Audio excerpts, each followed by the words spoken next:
السلام عليكم ورحمة الله وبركاته. بسم الله الرحمن الرحيم. الحمد لله رب العالمين.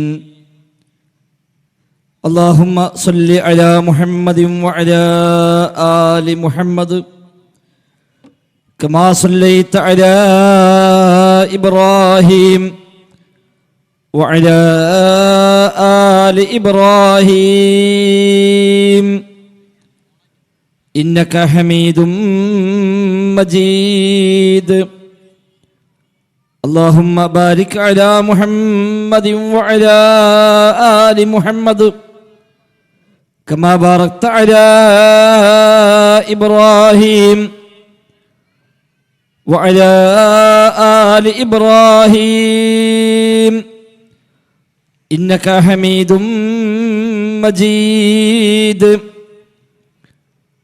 أما بعد فإن خير الكلام كلام الله وخير السنن سنن محمد صلى الله عليه وسلم وشر الأمور محدثاتها وكل محدثة بدعة وكل بدعة ضلالة وكل ضلالة في النار. أعوذ بالله من الشيطان الرجيم. بسم الله الرحمن الرحيم.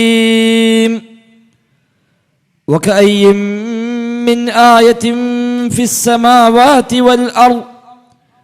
والأرض يمرون عليها وهم عنها معرضون وما يؤمن أكثرهم بالله إلا وهم مشركون. ബഹുമാന്യരായ നാട്ടുകാരെ, രക്ഷിതാക്കളെ, സഹോദരങ്ങളെ, സഹപ്രവർത്തകരെ, അല്ലാഹു സുബ്ഹാനഹു വ തആലയുടെ നിയമനിർദ്ദേശങ്ങൾ കഴിവിൻ്റെ പരമാവധി ജീവിതത്തിൽ പാലിക്കാൻ ശ്രമിച്ചുകൊണ്ട് തഖ്വയോടെ ജീവിക്കണേ എന്നു പ്രത്യേകമായി ഓർമ്മപ്പെടുത്തുകയാണ് റബ്ബ് സുബ്ഹാനഹു വ തആല. നമുക്കെല്ലാം അതിന് തൗഫീഖ് പ്രദാനം ചെയ്യുമാറാവട്ടെ. വിഷയത്തിൻ്റെ ആദ്യ ഭാഗങ്ങൾ ഇന്ന് 5 മണി മുതലുള്ള 2 അവതരണങ്ങളിലായി ഇവിടെ കേട്ടുകഴിഞ്ഞു. ഇനി നമ്മുടെ വിശ്വാസ മേഖലയുമായി ബന്ധപ്പെട്ട് ഇന്ന് സമൂഹത്തിൽ വ്യാപകമായി പ്രചരിക്കുന്ന ചില അബദ്ധ ധാരണകളെ പ്രതിപാദിച്ചുകൊണ്ടുള്ള ഒരല്പസമയത്തെ സംസാരമാണ് ഉദ്ദേശിക്കുന്നത്. അല്ലാഹു സുബ്ഹാനഹു വ തആല നമ്മിൽ നിന്ന് സ്വീകരിക്കുമാറാവട്ടെ. മുദബ്ബിറുൽ ആലം അല്ലാഹു മാത്രം എന്നതാണ് വിഷയമായി നിശ്ചയിക്കപ്പെട്ടിരിക്കുന്നത്. അഥവാ ഈ പ്രപഞ്ചത്തെ മുഴുവനും നിയന്ത്രിക്കുന്നത് പ്രപഞ്ച സൃഷ്ടാവ് മാത്രമാണ് എന്ന ആശയമാണത്. മുദബ്ബിർ എന്നാൽ നിയന്ത്രിക്കുന്നവൻ, സംരക്ഷിക്കുന്നവൻ, പരിപാലിക്കുന്നവൻ എന്നൊക്കെയാണ് അർത്ഥം. അതേ അർത്ഥത്തിൽ ഉപയോഗിക്കുന്ന മറ്റൊരു പദമാണ് റബ്ബ് എന്ന പദം. അൽ ആലം എന്ന് പറഞ്ഞ വാക്കിന് സൃഷ്ടാവ് ഒഴികെ ബാക്കിയെല്ലാം എന്നാണ് യഥാർത്ഥ വിശദീകരണം. ലോകം എന്ന വാക്കിൽ മാത്രം അത് ഒതുങ്ങുന്നതല്ല. ലോകത്ത് മൊത്തത്തിലുള്ള 2 എണ്ണമാണ്. ഒന്ന് സൃഷ്ടിയാണ്, മറ്റൊന്ന് സൃഷ്ടാവാണ്. ആ സൃഷ്ടാവല്ലാത്ത ബാക്കി എന്തെല്ലാം ഉണ്ടോ അതിനെല്ലാം ഒന്നിച്ചു പറയുന്ന അറബിയിലെ പദമാണ് അൽ ആലം എന്നത്. ആലമിനെ മുഴുവൻ സംരക്ഷിക്കുന്നവൻ, സൃഷ്ടികളെ മുഴുവൻ സംരക്ഷിക്കുന്നവൻ സൃഷ്ടാവ് മാത്രമാണ് എന്നാണ് ഈ ടൈറ്റിൽ കൊണ്ട് അർത്ഥമാക്കുന്നത്. സ്വാഭാവികമായും ഈ പ്രദേശത്തെ മുസ്ലിമീങ്ങൾ മാത്രമല്ല അല്ലാത്തവർ കൂടി സ്വാഭാവികമായും ചോദിക്കുന്ന ചോദ്യമുണ്ട്, അതെന്താണ് ഇത്ര പറയാൻ? സൃഷ്ടികളെ മുഴുവൻ നിയന്ത്രിക്കുന്നത് സൃഷ്ടാവ് തന്നെയല്ലേ?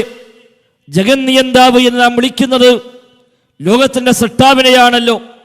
സർവേശ്വരനെന്നും ജഗൻ നിയന്താവ് എന്ന് നമുക്ക് മലയാളത്തിൽ പറയുകയും അറബിയിൽ റബ്ബുൽ ആലമീൻ സർവ്വലോകങ്ങളുടെയും രക്ഷിതാവായവൻ എന്ന അർത്ഥത്തിലുള്ള ആ പദപ്രയോഗം ഇപ്പം ഏറ്റവും അവസാനം നിസ്കരിച്ച ഈ നിസ്കാരത്തിന് പോലും ഫാത്തിഹയിൽ നമ്മൾ ഓതിയ വചനമാണ്. അൽഹംദുലില്ലാഹി റബ്ബിൽ ആലമീൻ, സർവ്വലോകങ്ങളുടെയും റബ്ബായവൻ, സർവ്വലോകങ്ങളെയും നിയന്ത്രിക്കുന്നവൻ, സൃഷ്ടാവിന് പുറമെ സൃഷ്ടികളായി ലോകത്തെന്തെല്ലാം ഉണ്ടോ ആ സൃഷ്ടികളെ മുഴുവൻ നിയന്ത്രിക്കുന്നവൻ എന്ന അർത്ഥത്തിൽ റബ്ബുൽ ആലമീൻ എന്ന പദം നമ്മൾ ദിവസം പറയാതെ പോകുന്നില്ല. എല്ലാ ദിവസവും 5 നേര നമസ്കാരങ്ങളിൽ 17 പ്രാവശ്യം നമ്മൾക്ക് ആവർത്തിച്ച് ഈ വചനം ഓതിക്കൊണ്ടിരിക്കുന്നു. അതല്ലാതെയും നമസ്കാരങ്ങളിലും അല്ലാതെയും ഒക്കെയായി വ്യത്യസ്തമായ തവണകൾ ഓരോ ദിവസവും നാം ഓതുന്ന സൂറത്താണ് സൂറത്തുൽ ഫാത്തിഹ. അതിലാണ് പറയുന്നത് റബ്ബുൽ ആലമീൻ, സർവ്വലോകങ്ങളുടെയും റബ്ബായവൻ, സർവ്വലോകങ്ങളെയും നിയന്ത്രിക്കുന്നവൻ, മുദബ്ബിറുൽ ആലമായവൻ അല്ലാഹു തആല മാത്രമാണ്. അവനാണ് സർവസ്തുതിയുമെന്ന് പറയുന്നുവെന്ന് മാത്രമല്ല, ശേഷം പറയുന്ന വാക്കാണ് അർ റഹ്മാനിർ റഹീം. അവൻ റഹ്മാനാണ്, റഹീമാണ്.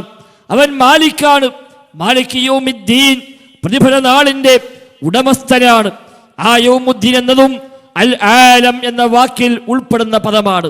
ആലം എന്നത് ഞാൻ സൂചിപ്പിച്ചു, സൃഷ്ടാവിന് പുറമെയുള്ള ബാക്കിയെല്ലാം അതിൽപ്പെട്ടതാണ്. യൗമുദ്ദീൻ, പ്രതിഫല നാളെന്നത് അതിൻ്റെയും ഉടമസ്ഥനാണ് അല്ലാഹു തആല എന്നാണല്ലോ നമ്മളൊക്കെ പ്രഖ്യാപിച്ചു കൊണ്ടിരിക്കുന്നത്. എങ്കിൽ ആ പ്രപഞ്ചം മുഴുവനും, ലോകം മുഴുവനും, അല്ല മുഴുവൻ സൃഷ്ടികളെയും നിയന്ത്രിക്കുന്നത് അല്ലാഹു തആല മാത്രമാണ് എന്ന് എന്തിനാണ് ഒരു സ്റ്റേജ് കെട്ടി പ്രസംഗിക്കേണ്ടി വന്നത്? യഥാർത്ഥത്തിൽ വേദനയുണ്ട്. ഇന്ന് മുസ്ലിം സമുദായത്തിൽ ചില ഉസ്താദുമാരെങ്കിലും അതിനെതിരായ ചില ആശയങ്ങളുമായി രംഗത്ത് വന്നിരിക്കുന്നുവെന്നാണ്.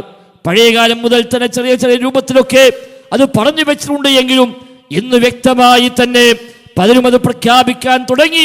എല്ലാം നിയന്ത്രിക്കുന്നത് ലോകസൃഷ്ടാവിൻ്റെ സൃഷ്ടിയായ ചില സൃഷ്ടികളാണ് എന്ന് പച്ചയ്ക്ക് പറയുന്ന, അത് പ്രസംഗിക്കുന്ന, അത് ആശയമായി കൊണ്ടെടുക്കുന്ന, അത് സ്വീകരിക്കലാണ് ശരിയായ ഇസ്ലാം എന്ന് വരെ ന്യായീകരിക്കാൻ ശ്രമിക്കുന്ന, അതിനായത്തോതുന്ന ഹദീസ് പറയുന്ന, അത് സ്ഥാപിക്കാനായി അഹോരാത്രം പരിശ്രമിക്കുന്ന ആളുകളുടെ എണ്ണം ഇന്ന് കൂടിക്കൂടി വരികയാണ്. അവിടെയാണ് സമൂഹത്തിലേക്ക് ഇറങ്ങിച്ചെന്ന് സമൂഹമേ, ഇത് അപകടമാണ്, ഈ വിശ്വാസം ഇസ്ലാമിന്റെ വിശ്വാസമല്ല, ഇത് തീർച്ചയായും തെറ്റായ ആശയമാണ് എന്ന് വ്യക്തമായി പ്രഖ്യാപിക്കേണ്ടുന്ന ഒരാവശ്യമുണ്ട്, ബാധ്യതയാണ് എന്ന് മനസ്സിലാക്കിയപ്പോഴാണ് ഇത് പറയേണ്ടി വന്നത്.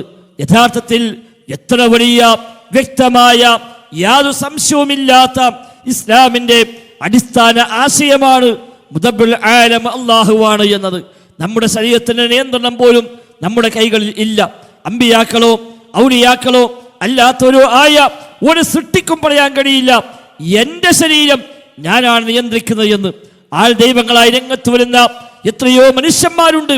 അവർക്കും തന്നെ ജീവിതത്തിൽ രോഗങ്ങൾ വരുന്നു, പരീക്ഷണം വരുന്നു, പരിക്ക് പറ്റുന്നു, ക്ഷീണമുണ്ടാകുന്നു, ഉറക്കവും മയക്കവും ബാധിക്കുന്നു. അവസാനം എപ്പോഴും അവർ മരിച്ചു പോകുന്നു. അഥവാ അവരുടെ ശരീരത്തിനെ, അവരുടെ ആത്മാവിനെ നിയന്ത്രിക്കാൻ അവർക്ക് സാധ്യമല്ല എന്നർത്ഥം. പ്രവാചകൻ മുഹമ്മദ് മുസ്തഫ സല്ലല്ലാഹു അലൈഹി വസല്ലമ പ്രാർത്ഥിച്ച പ്രാർത്ഥന കാണാം. വലാ തകിൽനി ഇലാ നഫ്സി തുർഫത ഐൻ. അല്ലാഹുവേ, എൻ്റെ കാര്യം നീ എന്നെ ഏൽപ്പിക്കല്ല റബ്ബേ. തുർഫത ഐൻ, ഒരു കണ്ണ് ചിമ്മി തുറക്കുന്ന സമയത്തേക്ക് പോലും, ഒരു സെക്കൻഡ് നേരത്തേക്ക് പോലും എൻ്റെ കാര്യം നീ എന്നെ ഏൽപ്പിക്കല്ല അല്ലാ. ഇതാണ് ലോകത്ത് ഏറ്റവും വലിയ ഉത്കൃഷ്ടനായ അഷ്റഫുൽ മഖ്ലൂഖായ മുഹമ്മദ് മുസ്തഫ സല്ലല്ലാഹു അലൈഹി വസല്ലമ തങ്ങളുടെ പ്രാർത്ഥന. അഷ്റഫുൽ ഖൽഖിന്റെ പ്രാർത്ഥനയാണ്. ലോകത്ത് ഏതൊക്കെ സൃഷ്ടികളുണ്ടോ ആ സൃഷ്ടികളിൽ എല്ലാ അർത്ഥത്തിലും അത്യുൽകൃഷ്ടനായ ഒന്നാമനായ സൃഷ്ടി മുഹമ്മദ് മുസ്തഫ സല്ലല്ലാഹു അലൈഹി വസല്ലം. ആ പ്രവാചക പ്രാർത്ഥനയാണ് വലാ തകിൽനി ഇലാ നഫ്സി തുർഫത ഐൻ. അല്ലാഹുവേ, കണ്ണു ചിമ്മി തുറക്കുന്ന സമയത്തേക്ക് പോലും എന്റെ കാര്യം നീ എന്നെ ഏൽപ്പിക്കല്ല അല്ലാ. ഇതാണല്ലോ ഇസ്ലാമിന്റെ കാഴ്ചപ്പാട്. കാരണം ഒരു സൃഷ്ടിക്കും ആ സൃഷ്ടിയുടെ കാര്യം പോലും നിയന്ത്രിക്കാൻ സാധ്യമല്ല. പ്രപഞ്ചത്തിലെ മറ്റു സൃഷ്ടികൾ പിന്നെയല്ലേ സ്വന്തം കാര്യം നിയന്ത്രിക്കാൻ, സ്വന്തം ശരീരം നിയന്ത്രിക്കാൻ, സ്വന്തം ആത്മാവിനെ നിയന്ത്രിക്കാൻ. ഇല്ല സഹോദരങ്ങളെ, ഒരാളെ കൊണ്ടും സാധ്യമല്ല. എത്ര വലിയ സിദ്ധിയുണ്ട് എന്ന് അവകാശപ്പെടുന്നവരും കുറച്ച് സമയം കഴിഞ്ഞാൽ ക്ഷീണം വരുന്നു, വിശക്കുന്നു, ദാഹിക്കുന്നു, തളരുന്നു, ഒന്ന് കിടക്കേണ്ടി വരുന്നു, ഉറങ്ങേണ്ടി വരുന്നു. ഇതല്ലേ ഏതു മനുഷ്യന്റെയും അവസ്ഥ. എങ്കിൽ പിന്നെ ലോകം മുഴുവൻ നിയന്ത്രിക്കാൻ ഒരു മനുഷ്യന് സാധിക്കും. ആ മനുഷ്യനെ അല്ലാഹു തആല ഏൽപ്പിച്ചിരിക്കുന്നു എന്ന് വിശ്വസിച്ചാൽ ആ വിശ്വാസമാണ് ഇസ്ലാമിൻ്റെതെന്ന് പറയാൻ, അതാണ് ശരിയായ ദീൻ എന്ന് പറയാൻ എങ്ങനെയാണ് സഹോദരന്മാരെ സാധിക്കുക? ഇഹലോകം മാത്രമല്ല, ഈ രാജ്യം മാത്രമല്ല, ഈ ഒരു പ്രദേശം മാത്രമല്ല, അതിനെല്ലാം അപ്പുറത്തേക്ക് ഇഹവും പരവും അടക്കം ഈ ലോകത്താവട്ടെ ആഖിറത്തിലാവട്ടെ, ദുനിയാവെന്നോ ആഖിറമെന്നോ വ്യത്യാസമില്ലാതെ മുഴുവൻ കാര്യങ്ങളെയും നിയന്ത്രിക്കുന്നത്, എല്ലാം നൽകുന്നത്, എല്ലാം ഇന്ന് കൊടുത്തുകൊണ്ടിരിക്കുന്നത് കോഴിക്കോട് ജില്ലയിൽ ജീവിച്ചു മരിച്ചുപോയ CM മടവൂർ എന്ന് വിളിക്കപ്പെടുന്ന ഒരു ഉസ്താദാണ്, ഒരു മുസ്ലിയാരാണ് എന്ന് ഇന്ന് പച്ചക്ക് ഉസ്താദുമാർ പ്രസംഗിക്കുന്നിടത്ത് ഈ കാര്യങ്ങൾ തിരിക്കുന്നു. അതിൽ ചെറിയൊരു ഭാഗം സഹോദരങ്ങളെ നിങ്ങളൊന്ന് കേൾക്കുക അത്തരം പ്രസംഗത്തിന്റെ. പാപികളായ ആഖിറുസ്സമാനിലെ ചണ്ടിച്ചവറുകളായ എനിക്കും നിങ്ങൾക്കും ദുനിയാവും തരാനുള്ളത് ശൈഖുനയാണ്, ആഖിറവും നൽകാൻ സാധിക്കുന്നവർ ശൈഖുന തന്നെ. നമ്മുടേതായി നമ്മുടെ കരങ്ങളിൽ ഒന്നുമില്ല. എന്റെ ഒരു യാഥാർത്ഥ്യമാണ് ഞാൻ നിങ്ങളുമായി പങ്കുവെക്കുന്നത്. എന്ത് ഖൈറുകളുണ്ടോ, എന്തെല്ലാം നിഅമത്തുകളുണ്ടോ, എല്ലാം മടവൂരിൽ നിന്നാണ് നമുക്ക് ലഭിച്ചുകൊണ്ടിരിക്കുന്നത്. കണ്ടോ സഹോദര, എന്താണ് ഈ പറഞ്ഞത്? ഒരു സുന്നി മുജാഹിദ് തർക്കം എന്നതിനപ്പുറത്ത് നമ്മുടെ പരലോകം മനസ്സിലാഗ്രഹിച്ചുകൊണ്ട് സത്താവായ റഹ്മാനായ റബ്ബിനെ കുറിച്ചുള്ള നമ്മുടെ വിശ്വാസം എന്താണ് എന്ന് സ്വയം ഉൾക്കൊണ്ടുകൊണ്ട് അവനവനോട് ചോദിക്കുക, ഈ പറഞ്ഞ ആശയത്തെ നമുക്ക് എത്ര പേർക്ക് ഉൾക്കൊള്ളാൻ കഴിയുന്നു? എന്താണ് പറഞ്ഞത്? ദുനിയാവും ആഖിറവും നൽകാനുള്ളത് ശൈഖുനയാണത്രേ. ഏതാണ് ഈ ശൈഖുന? കോഴിക്കോട് മടവൂരിൽ ജീവിച്ചു മരണപ്പെട്ടു പോയ, ഏതാണ്ട് 33 കൊല്ലങ്ങൾക്ക് മുമ്പ് മരണപ്പെട്ടു പോയ ഒരു മുസ്ലിയാർ, അതാണ് CM അബൂബക്കർ മുസ്ലിയാർ. അദ്ദേഹത്തെ കുറിച്ച് ഇല്ലാ കഥകൾ പറഞ്ഞു പ്രചരിപ്പിച്ച് അവസാനം വലിയാണെന്ന് പേരിട്ട് CM വലിയുള്ള എന്ന പേരിൽ അറിയപ്പെടാൻ ശ്രമിച്ച് അവസാനം അദ്ദേഹത്തെ കൊണ്ടുപോയി എത്തിച്ച ആ ഒരു സ്ഥാനമാണ് നമ്മൾ ഈ കേട്ടത്. എല്ലാ ഖൈറാത്തുകളും എല്ലാ നിഅമത്തുകളും എല്ലാം ലഭിക്കുന്നത് മടവൂരിൽ നിന്നാണ്. ദുനിയാവിൽ മാത്രമല്ല, ദുനിയാവും ആഖിറവും എല്ലാം നൽകാനുള്ളത് ശൈഖുനയാണെന്ന് പറയുമ്പോൾ പിന്നെ നമ്മുടെ ഈമാൻ കാര്യത്തിന് എന്താണ് പ്രസക്തിയുള്ളത്? ഈമാൻ കാര്യം 6ഉം ഇസ്ലാം കാര്യം 5ഉം എല്ലാ സുന്നി മുജാഹിദും ജമാഅത്തും തബ്ലീഗും അടക്കം ഏതാണ്ട് എല്ലാ മുസ്ലിമീങ്ങളും അംഗീകരിച്ചു പോരുന്ന കാര്യമാണല്ലോ. ഏത് മദ്രസയിൽ പോയി പഠിച്ചാലും ആ മദ്രസയൊക്കെ നമ്മൾ പഠിച്ചു പോകുന്ന കാര്യമല്ലേ? ഈമാൻ കാര്യം 6ഉം ഇസ്ലാം കാര്യം 5ഉം 11 കാര്യങ്ങൾ അംഗീകരിക്കൽ നിർബന്ധമാണ് എന്നും അതറിഞ്ഞവനെ അംഗീകരിച്ചവനെ മുസ്ലിമായി സ്വീകരിക്കാൻ കഴിയൂ എന്നുള്ളത് തർക്കമില്ലാത്ത വിഷയമല്ലേ? അതിൽ ഒന്നാമത്തെ കാര്യം അൽ ഈമാനു ബില്ലാഹ്, അല്ലാഹുവിലുള്ള വിശ്വാസം എന്നല്ലേ നമ്മൾ പഠിച്ചത്. ഈമാൻ കാര്യം 6ൽ ഒന്നാമത്തേതാണല്ലോ, പടച്ച റബ്ബിനെ വിശ്വസിക്കുക. എന്താ വിശ്വസിക്കേണ്ടത്? അല്ലാഹു തആല ഏകനാണ്, പങ്കുകാരില്ല, സമന്മാരായ ആരുമില്ല, എല്ലാം നിയന്ത്രിക്കുന്നത് അല്ലാഹു തആലയാണ്.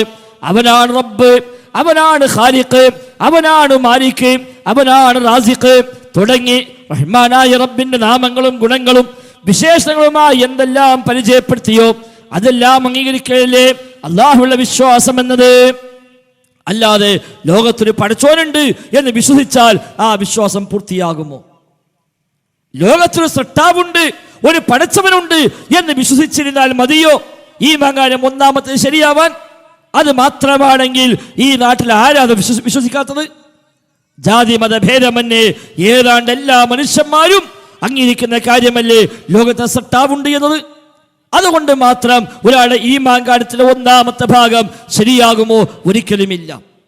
അപ്പൊ അൽ ഈമാനു ബില്ലാഹ്, അല്ലാഹുവിലുള്ള വിശ്വാസം എന്ന് പറഞ്ഞാൽ റഹ്മാനായ റബ്ബിനെ കുറിച്ച് അല്ലാഹും റസൂലും എന്തെല്ലാം പഠിപ്പിച്ചുവോ അതെല്ലാം വിശ്വസിക്കുക, അതെല്ലാം അംഗീകരിക്കുക. അതല്ലേ ആ ഈമാൻ കാര്യം ഒന്നാമത്തേത്. ഇസ്ലാം കാര്യം ഒന്നാമത്തേതും ആ ആശയം തന്നെയാണല്ലോ അശ്ഹദു അല്ലാ ഇലാഹ ഇല്ലല്ലാഹ് വ അശ്ഹദു അന്ന മുഹമ്മദ റസൂലുള്ളാഹ്. അല്ലാഹു അല്ലാതെ ആരാധനക്കർഹനായി മറ്റാരുമില്ല എന്ന് ഞാൻ സാക്ഷ്യം വഹിക്കുന്നു. ആരാണോ ആകാശങ്ങൾ സൃഷ്ടിച്ചത്, ആരാണോ ഭൂമിയെ സൃഷ്ടിച്ചത്, ആരാണോ എന്നെ സൃഷ്ടിച്ചത്, ആരാണോ എല്ലാം നിയന്ത്രിക്കുന്നത്, ആ ലോകത്തിന്റെ സട്ടാവായവൻ, അവനല്ലാതെ ആരാധകർഹനായി മറ്റാരുമില്ല. വിശുദ്ധ ഖുർആന്റെ ഒന്നാമത്തെ കൽപ്പന അതല്ലേ, യാ അയ്യുഹന്നാസ് ഉഅ്ബുദൂ റബ്ബക്കും അല്ലദീ ഖലഖക്കും വല്ലദീന മിൻ ഖബ്ലിക്കും ലഅല്ലക്കും തത്തഖൂൻ. രണ്ടാം അധ്യായം സൂറത്ത് ബഖറയിലെ 21-ാമത്തെ വചനമല്ലേ വിശുദ്ധ ഖുർആന്റെ ഒന്നാമത്തെ കൽപ്പന ഏതാണ്? അല്ലയോ ജനങ്ങളെ, നിങ്ങൾ ആരാധിക്കേണ്ടത് നിങ്ങളെ സൃഷ്ടിച്ചവനെയാണ്, നിങ്ങളുടെ മുൻഗാമികളെ സൃഷ്ടിച്ചവനെയാണ് ആരാധിക്കേണ്ടത്. റബ്ബക്കും വല്ലദീ ഖലഖക്കും വല്ലദീന മിൻ ഖബ്ലിക്കും. മനുഷ്യനെ സൃഷ്ടിച്ചതാരോ അവനെ മനുഷ്യനെ ആരാധിക്കുക. എല്ലാ മനുഷ്യരെയും സൃഷ്ടിച്ചവനാരോ ആ സൃഷ്ടാവിനെ മനുഷ്യൻ ആരാധിക്കുക.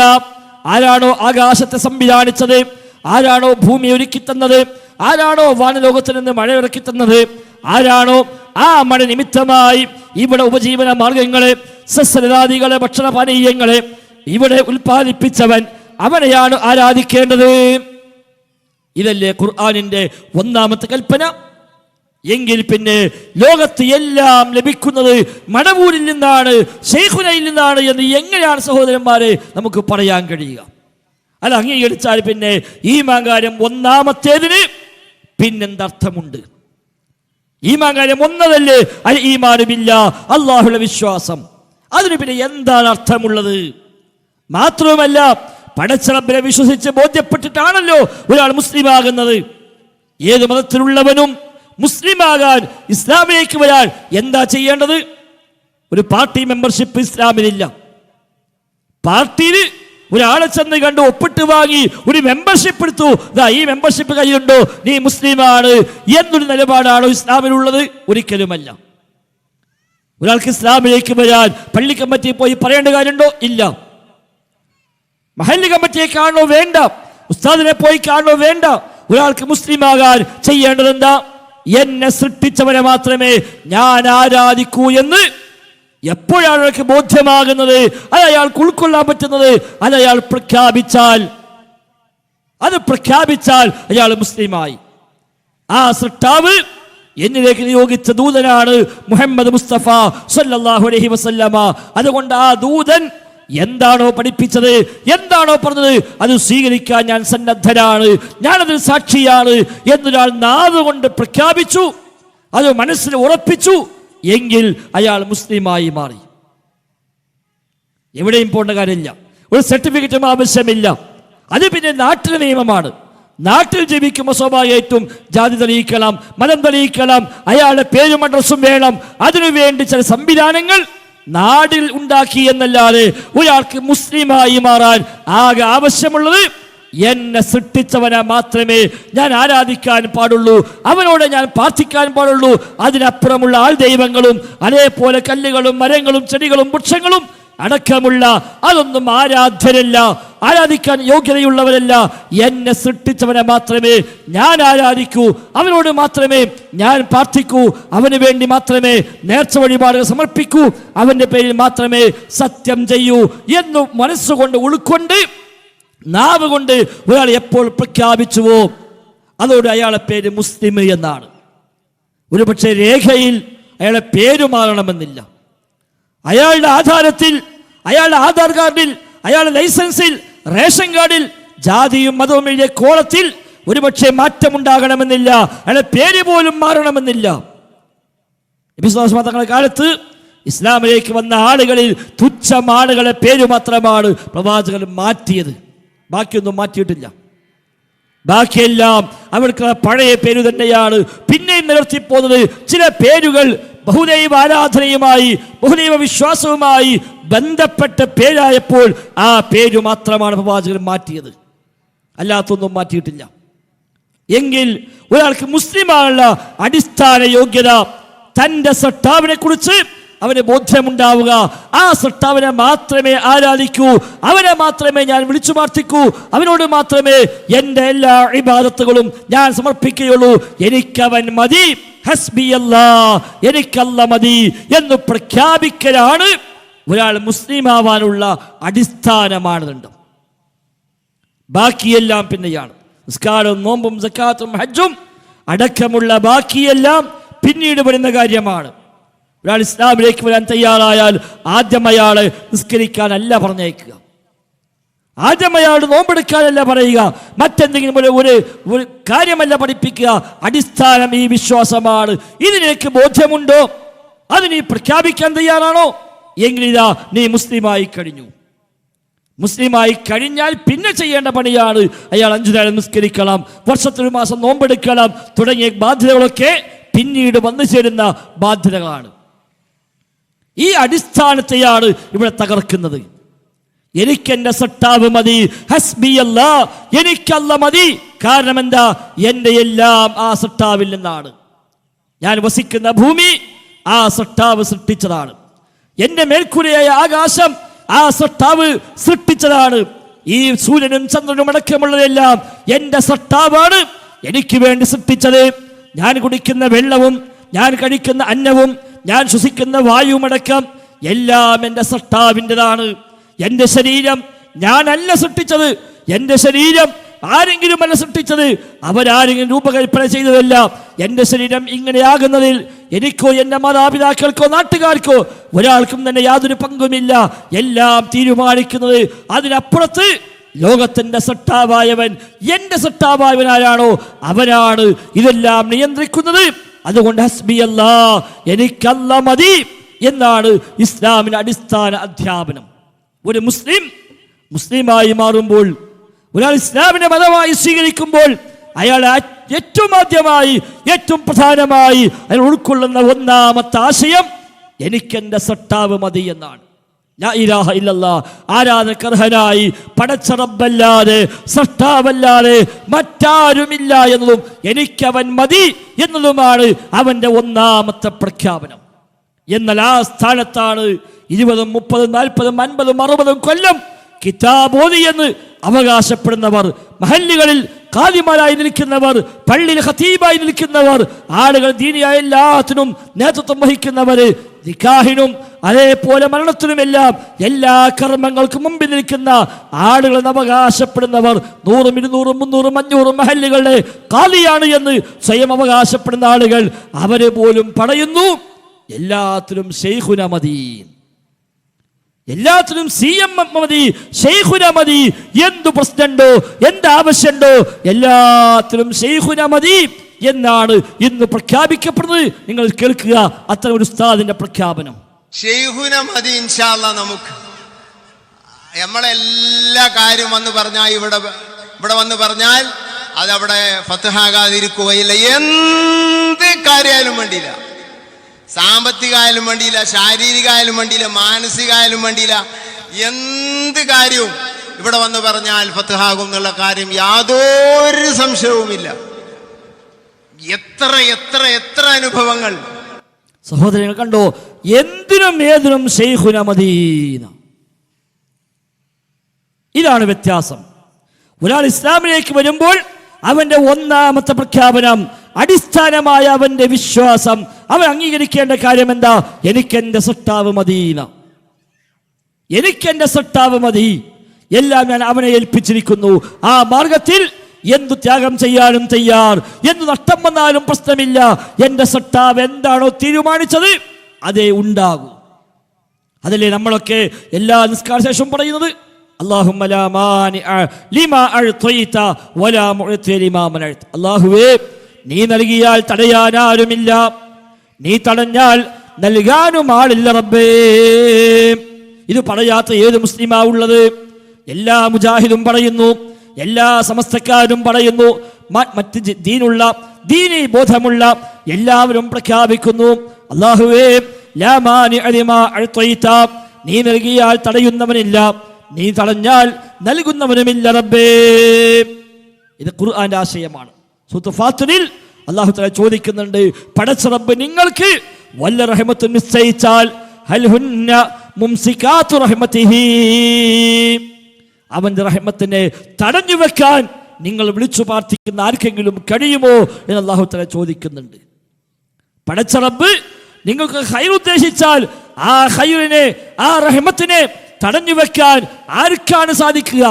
ഇതല്ല, അല്ലാഹു തആല ഒരു റഹ്മത്ത് പിടിച്ചു വെച്ചാലോ അവർക്ക് ആർക്കെങ്കിലും അത് നിങ്ങൾക്ക് രണ്ടാമത് തിരിച്ചു തരാൻ കഴിയുമോ എന്ന് അല്ലാഹു തആല ചോദിക്കുന്നുണ്ട്.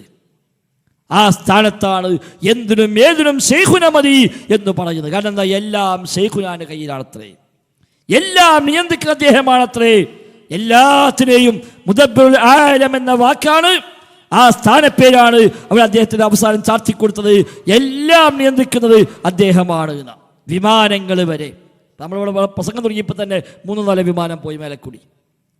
ഇതിനെ മുഴുവൻ കൺട്രോൾ, ഇതേപോലെ ലോകത്ത് എവിടെയെല്ലാം വിമാനങ്ങൾ പറക്കുന്നുവോ അത് മുഴുവനും, നമ്മുടെ ഈ എയർപോർട്ടിൽ മാത്രമല്ല, ലോകത്ത് മുഴുവനും എല്ലാ രാജ്യങ്ങളിലും പടർന്നുകൊണ്ടിരിക്കുന്ന ലക്ഷക്കണക്ക് വരുന്ന വിമാനങ്ങൾ മുഴുവനും എല്ലാം നിയന്ത്രിക്കുന്നത്, ലോകം മുഴുവൻ നിയന്ത്രിക്കുന്നത്, എല്ലാത്തിനെയും നിയന്താവ് CM മടവൂരാണ് എന്ന് പച്ചക്ക് പറയുന്ന ആ പ്രസംഗം കൂടി നിങ്ങളൊന്ന് ശ്രദ്ധിക്കുക.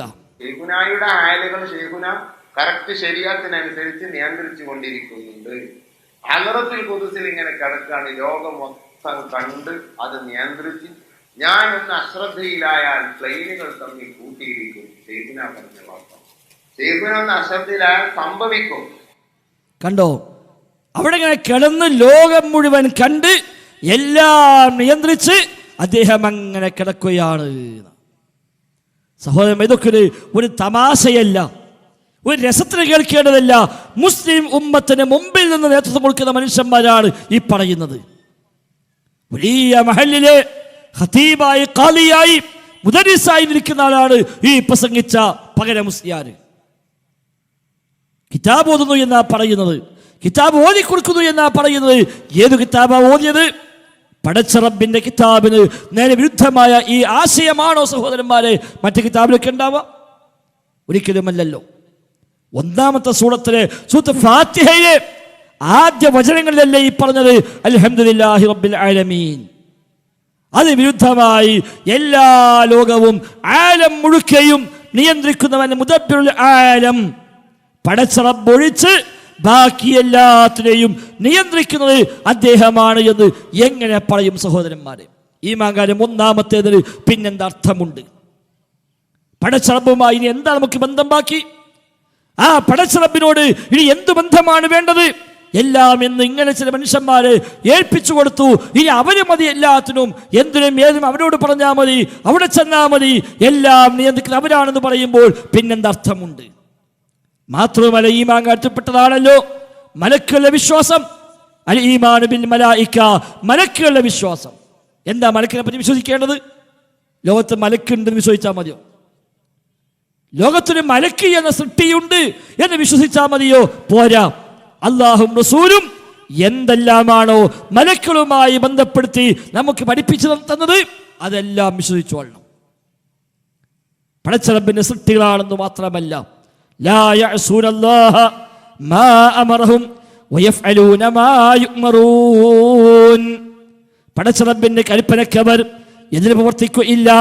അല്ലാഹു തആല എന്താണോ കൽപ്പിച്ചത് അതവർ പ്രാവർത്തികമാക്കുകയും ചെയ്യും. മലക്കുകൾ എന്തു ചെയ്യണോ പടച്ച റബ്ബിന്റെ തീരുമാനപ്രകാരം ചെയ്യുന്നു. ഒരിക്കൽ റസൂലുള്ളാഹി സ്വല്ലല്ലാഹു അലൈഹി വസല്ലമ ജിബ്രീൽ സ്വല്ലല്ലാഹു അലൈഹി വസല്ലമയോട് ചോദിക്കുന്നുണ്ട്, അല്ലയോ ജിബ്രീൽ, താങ്കൾ വരുമ്പോൾ വല്ലാത്ത സമാധാനമാണ്, വല്ലാത്ത സന്തോഷമാണ്. അതുകൊണ്ട് താങ്കൾക്ക് എന്തുകൊണ്ട് കുറച്ചുകൂടെ അധികം തവണ എൻ്റെ അടുക്കൽ വന്നുകൂടാ? ഇപ്പോൾ വരുന്നതിനേക്കാൾ ഏറെ തവണ എന്തുകൊണ്ട് വന്നുകൂടാ? അല്ലാഹു തആല ആയത്തിലൂടെ മറുപടി കൊടുത്തു, വമാ നതനസ്സലു ഇല്ലാ ബിഅംരി റബ്ബിക. നിന്റെ റബ്ബിന്റെ കൽപ്പന പ്രകാരമല്ലാതെ മലക്കുകൾ അവതരിക്കുകയില്ല, ഇറങ്ങുകയില്ല. ഒരു മലക്കിന് ഭൂമിക്ക് വരണോ, പടച്ചറബിന്റെ പെർമിഷൻ വേണം. ഒരു മലക്കിന് വല്ലതും ചെയ്യണോ, പടച്ചറബിന്റെ പെർമിഷൻ വേണം. അല്ലാതെ ഒരു മലക്കിന് ഇറങ്ങാൻ പോലും അനുവാദമില്ല. ഇതാണ് മലക്കുകളുടെ ലോകം. എന്തു ചെയ്യാനും പടച്ചറബിന് അനുവാദം. അല്ലാഹു തആല ഡ്യൂട്ടി നിശ്ചയിച്ചു കൊടുത്തു. ഓരോ മലക്കുകൾക്കും അല്ലാഹു നിശ്ചയിച്ച ചുമതലകളുണ്ട്. ആ ചുമതലകൾ നിർവഹിക്കുന്നു ലവലേശം തെറ്റാതെ. എന്നാൽ ഈ ഉസ്താദുമാരുടെ വിശ്വാസപ്രകാരമോ മലക്കുകളെ ഡ്യൂട്ടിയൊക്കെ ഏൽപ്പിക്കുന്നത് CM മടവൂരാണ്. ഓരോ മലക്കിനെ വിളിക്കുക, ഓരോ പണി ഏൽപ്പിച്ചു കൊടുക്കുക. അങ്ങനെ ഓരോരോ പണികൾക്ക് മലക്കുകളെ ഇങ്ങനെ ഡ്യൂട്ടി ഏൽപ്പിച്ചു കൊടുക്കുന്ന പണി CM മടവൂരിനാണ് എന്നാണ്. അദ്ദേഹം ചില മലക്കുകളെ ചില പണി ഏൽപ്പിച്ചിട്ടുണ്ട്. ഉസ്താദുമാരെ പറയട്ടെ എന്താണ് ആ പണി എന്ന്. ശൈഖുനയുടെ വചനമാ. എന്തൊക്കെയാ വന്നത്? അവലത്തെ തങ്ങളുപ്പാപ്പ, വലിയ തങ്ങള്. ആ തങ്ങളുടെ മകൻ ബഹുമാനപ്പെട്ട ശൈഖുനയെ കാണാൻ പോകും. അവലത്തെ തങ്ങളെ പറ്റി വിവരങ്ങൾ ചോദിക്കുന്നു. പിന്നെ ചോദിക്കുന്നു, AP അബൂബക്കർ മുസ്ലിയാർ അവിടെയുണ്ടോ? അവിടെയുണ്ട്. എന്തൊക്കെയാ വിശേഷം? ഒന്നുമില്ല. എന്തിനാ വന്നത്? ഇന്നതിനാ വന്നത്. അത് സിഹറാണ്, ഞാൻ ബാത്തിലാക്കിയിരിക്കുന്നു. AP അബൂബക്കർ മുസ്ലിയാർക്ക് സിഹർ ഒരുപാട് ആളുകൾ ചെയ്യുന്നുണ്ട്. അത് ബാത്തിലാക്കാൻ ഞാൻ മലക്കുകളെ ഏർപ്പാട് ചെയ്തിട്ടുണ്ട്. എന്നോട് അവലത്തെ തങ്ങൾ നേരിട്ട് പറഞ്ഞതാണ്. AP അബൂബക്കർ മുസ്ലിയാർക്ക് ഒരുപാട് ആളുകൾ സിഹർ ചെയ്യുന്നുണ്ട്. അത് ബാത്തിലാക്കാൻ ഞാൻ മലക്കുകളെ ഏർപ്പാട് ചെയ്തിട്ടുണ്ട്. അൽഹംദുലില്ലാഹ്. കണ്ടോ? അപ്പൊ എന്താ പറഞ്ഞത്? AP ഉസ്താദിനെ സംരക്ഷിക്കാൻ വേണ്ടി മലക്കുകളെ ഏൽപ്പിച്ചു. ആര്? CM മടവൂര്. കാരണം ലോകത്തിലെ മൊത്തം നിയന്ത്രണം അദ്ദേഹത്തിനാണെന്ന വിശ്വാസം. APക്കെതിരെ ആര് ചെയ്ത യേശൂല, അതിന് രഹസ്യം പറയണേ. സിഹിർ യേശുവിനെ സിഹിറിനല്ലാത്ത സിഹിറുണ്ട്. അങ്ങനെ എല്ലാവർക്കും ഇതേ സിഹിർ ചെയ്താൽ യേശു. ചില മനുഷ്യന്മാർ ചോദിക്കുമല്ലോ, എന്നാ പിന്നെ ഇവിടെ ഇസ്രായേലിനെതിരെ സിഹിർ ചെയ്താൽ പോലെന്ന്. യേശൂല. അത് യേശുവിന് ഏരിയ ഉണ്ട്, അല്ലാത്ത ചില ഏരിയ ഉണ്ട്. അതിൽപ്പെട്ടാണ് ഇയാൾ AP ഒക്കെ. പക്ഷെ അവിടെ വിഷയം അതല്ല. ഇവിടെ അദ്ദേഹത്തിനെതിരെ വരുന്ന ഷർറുകൾ അത് ഇല്ലാതാക്കാൻ, തടുക്കാൻ വേണ്ടി മലക്കുകളെ CM ഏർപ്പാടാക്കി കൊടുത്തു. അപ്പൊ മലക്കിനെ മൊത്തം കൺട്രോൾ പാലിക്കുക CMനാണ്. മൂപ്പങ്ങനെ ഏൽപ്പിക്കുക ഓരോ പണി. അയാളെ നോക്ക്, ഇയാളെ നോക്ക്, അവിടെ നോക്ക്, ഇവിടെ നോക്ക്, ഓരോ പണി ഏൽപ്പിക്കുക. അതെങ്ങനെ ഏറ്റ് ആ പണിക്ക് ചെയ്ത് പോവുക. ഇതാണോ മലക്കുകളുടെ പണി? ഇത് പഴയ കാലത്തെ അറബിയിൽ എഴുതിച്ചിട്ടുണ്ട്, ഇപ്പം മലയാളത്തിൽ പറഞ്ഞു എന്നുള്ളൂ. കുത്തുബിയത്തിന് പേര് വരാൻ കാരണമുണ്ട്. അത് ഉണ്ടാക്കിയ ആളാരാ? സദഖത്തുല്ലാഹിൽ കാഹിരിയാണ്. തമിഴ്നാട്ടുകാരനായ കായൽപട്ടണം സ്വദേശിയായ സദഖത്തുല്ല മുസ്ലിയാർ, അയാളാണ് കുത്തുബിയത്തുണ്ടാക്കിയത് 300 കൊല്ലങ്ങൾക്ക് മുമ്പ്. അദ്ദേഹം മരിച്ചത് ഹിജ്റ 1115 ഇപ്പം 1445. അപ്പൊ അദ്ദേഹം മരിച്ചിട്ട് 330 കൊല്ലമേ ആയിട്ടുള്ളൂ. 330 കൊല്ലങ്ങൾക്ക് മുമ്പ് തമിഴ്നാട്ടിലെ കായൽപട്ടണത്ത് കീഴക്കരയിൽ മരണപ്പെട്ടു പോയ സദഖത്തുല്ല മുസ്ലിയാർ, അയാളാണ് കുത്തുബിയത്ത് ഉണ്ടാക്കിയത്. അയാളുടെ പ്രത്യേകത എന്താ അറിയോ? അയാൾ ഇസ്രാഫിനെ വിളിച്ചു വരുത്തിയിട്ട് മഴ പെയ്പ്പിച്ച ആളാണ് കഥ. അപ്പൊ അന്നേ ഉണ്ട് കഥയൊക്കെ, പക്ഷെ അന്ന് അറബിയിലായിരുന്നു, നമുക്കത് അറിയില്ല. നാട്ടുകാർ വന്നിട്ട് പറഞ്ഞ, ഉസ്താദെ മഴയില്ല,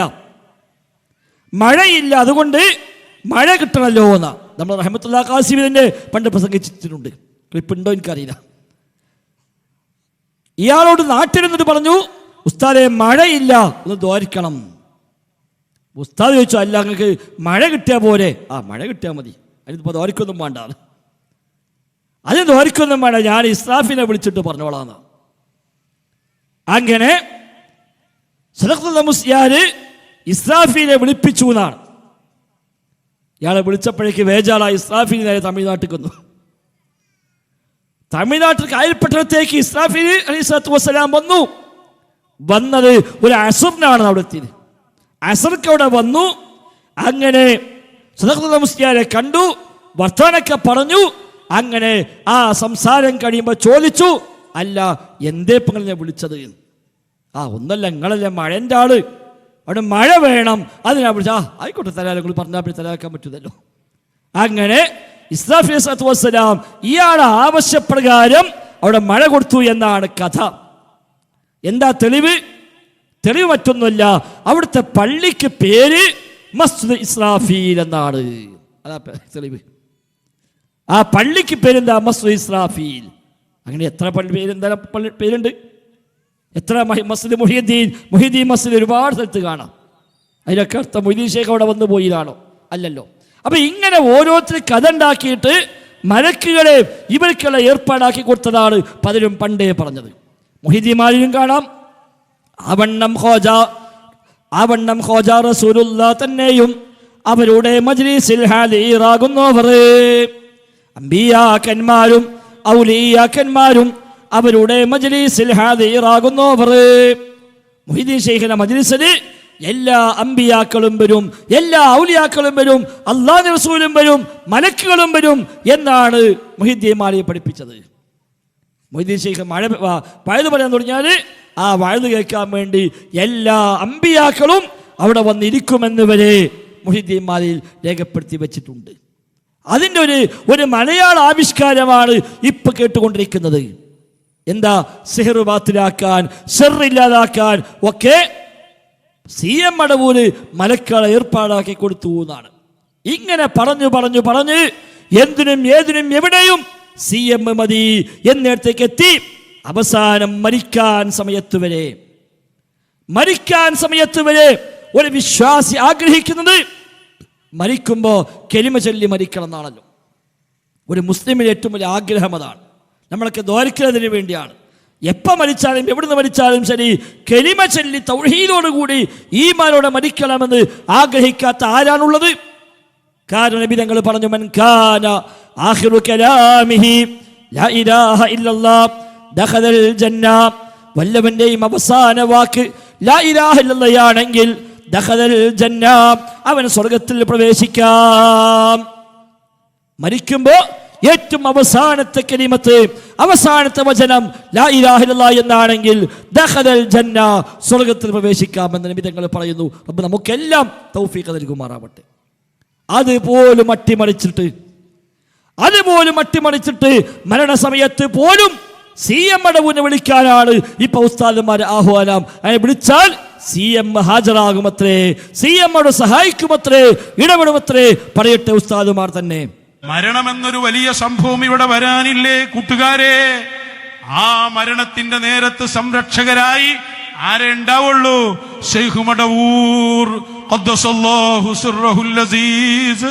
എന്നെ ഫീഡിച്ചവർ ഏതും ഫേടിക്കേണ്ട, എന്നെ ഫിടിച്ചോർക്ക് ഞാൻ കാവലെന്നോവർ. അതെ, കണ്ടോ? മരണസമയത്തടക്കം വിളിച്ചാൽ കാവലിലെത്തുമെന്നാണ് പറഞ്ഞത്. തെളിവെന്താ? മുഹീദ്ദീന്മാരിലുമുണ്ട് സമാനമായിട്ട്. മുഹീദ്ദീന്മാരെ പഠിച്ചുടക്കിയതാണോ? അല്ല. നബിതങ്ങൾ പഠിപ്പിച്ചതാണോ? അല്ല. മുഹീദ്ദീൻ ഷെയ്ഖ് പഠിപ്പിച്ചതാണോ? അതുമല്ല. പിന്നെയോ നബിതങ്ങളെ കാലം കഴിഞ്ഞ് 1000 കൊല്ലം കഴിഞ്ഞിട്ട് കോഴിക്കോട്ട് നിന്നാണ് മുഹീദ്ദീന്മാർ ഉണ്ടാകുന്നത്. അതിലാണ് പറഞ്ഞത് എന്ത്? എന്നെ പിടിച്ചവർ ഏതും പേടിക്കണ്ട, എന്നെ പിടിച്ചോർക്ക് ഞാൻ കാവലെന്നോവർ. അതാ തെളിവ്. എന്തിന്? ഏതു സമയത്തും മടവൂരിനെ വിളിച്ച മടവൂരോട് രക്ഷക്കെത്തും, മടവൂര് സഹായിക്കാൻ വരും എന്ന് പറയാൻ തെളിവ് അതാണത്രേ. നഊദുബില്ലാ. സഹോദരനെ കുത്തുബിയത്ത് പറഞ്ഞപ്പോൾ ഞാൻ അവിടെ ഇസ്രാഫീലെ പേരാ പറഞ്ഞത്, മീക്കായിലാണ് അലൈഹിസ്സലാം. അത് പേര് മാറിപ്പോയതാണ്. മഴ വർഷിപ്പിച്ചത് മീക്കായെ വിളിച്ചുകൊണ്ട്. ആ പള്ളിക്ക് പേര് മസ്ജിദ് മീക്കായിൽ. അത് പറഞ്ഞപ്പോൾ ഇസ്രാഫീലായിപ്പോയി. പകലിപ്പക്കാതെ കണ്ട. ഏതായാലും ഇങ്ങനെ ഏതു രംഗത്തും എന്തിനും ഏതിനും അല്ലാഹു അല്ലാത്തവരെ വിളിക്കുന്ന, അവരോട് സങ്കടം പറയുന്ന, അവര് മതി എന്ന് പറയുന്ന, അവർ രക്ഷക്കെത്തുമെന്ന് പറയുന്ന, അവരോട് സഹായത്തിന് അർത്ഥിക്കാമെന്ന് പറയുന്ന അനിസ്ലാമികമായ ആശയത്തിലേക്കാണ് ഇവർ സമൂഹത്തെ കൊണ്ടുപോയിക്കൊണ്ടിരിക്കുന്നത്. എല്ലാ രംഗത്തും ഇന്ന് CM മടവൂര് മദീന. അത് ഇപ്പം കുറച്ചായിട്ടുള്ളൂ, ഒരു 4-5 കൊല്ലമായിട്ടുള്ളൂ ഇങ്ങനെ വന്നിട്ട്. CM മടവൂർ ജീവിച്ച കാലത്ത് വരെ ഇങ്ങനത്തെ രീതി നമ്മളാരും കേട്ടിട്ടില്ല. മരിച്ചിട്ടും ഇത്രയും കാലം അങ്ങനെയൊന്നും പറഞ്ഞ് പ്രചരിപ്പിച്ചിട്ടില്ല. ഇപ്പൊ CMന്റെ ജാറവുമായി ബന്ധപ്പെട്ട് ചില കക്ഷി തർക്കങ്ങളൊക്കെ ഉണ്ടായിരുന്നു, APക്ക് സുന്നികൾ തമ്മിലൊക്കെ. അതിന്റെ ഭാഗമായി ചില അങ്ങോട്ടും ഇങ്ങോട്ടും വടംവലിയൊക്കെ ഉണ്ടായി. അതിന് വരുമാനത്തിന് വേണ്ടി ചില പ്രശ്നങ്ങളൊക്കെ ഉണ്ടായി. അതിന് ശേഷമാണ് എല്ലാം കൂടി ഇറങ്ങിയിട്ടില്ലാത്ത കാര്യം പറഞ്ഞ് ആണ് പ്രചരിപ്പിച്ച് ഈ രൂപത്തിലേക്ക് സമൂഹത്തിൽ ഇല്ലാത്ത വിശ്വാസങ്ങൾ പ്രചരിപ്പിക്കുന്നത്. സഹോദരങ്ങൾ, ഇങ്ങനെയാണെങ്കിൽ ഇനി പടച്ച റബ്ബും ഈ CM മടവും തമ്മിൽ എവിടെ വ്യത്യാസമുള്ളത്? അള്ളാഹിനെ പറ്റി നമ്മൾ പറയുന്നു മുദബ്ബിർ ആലമാണ്, റബ്ബുൽ ആലമാണ്, ആലമിന്റെ റബ്ബാണ്, ആലമിന്റെ മുദബ്ബിറാണ്, ആലമിന്റെ നിയന്താവാണ്, ജഗൻ നിയന്താവാണ് നമ്മളൊക്കെ പറയുന്നു. CM മടവൂരും ജഗൻ നിയന്താവാണ് എങ്കിൽ മുദബ്ബിർ ആലമിന് മലയാളതല്ലേ ജഗൻ നിയന്താവ്, ആലം ജഗം, മുദബ്ബിർ നിയന്താവ്. മുദബ്ബിർ ആലം ജഗൻ നിയന്താവായ മടവൂർ എന്നാ പറയുന്നത്. നഊദു ബില്ലാഹ്. അങ്ങനെയാണെങ്കിൽ പിന്നെ പടച്ച റബ്ബും ഈ മടവൂരും തമ്മിൽ എന്ത് വ്യത്യാസമുണ്ട്? ഒരു വ്യത്യാസമില്ലല്ലോ. ഏറിവെന്നാൽ പറയാൻ എന്താ, പടച്ച റബ്ബിന് സ്വയമുള്ള കഴിവാണ്, മടവൂരിന് പഠിച്ചോൻ കൊടുത്ത കഴിവാണ്. ഇതേ വ്യത്യാസമുള്ളൂ.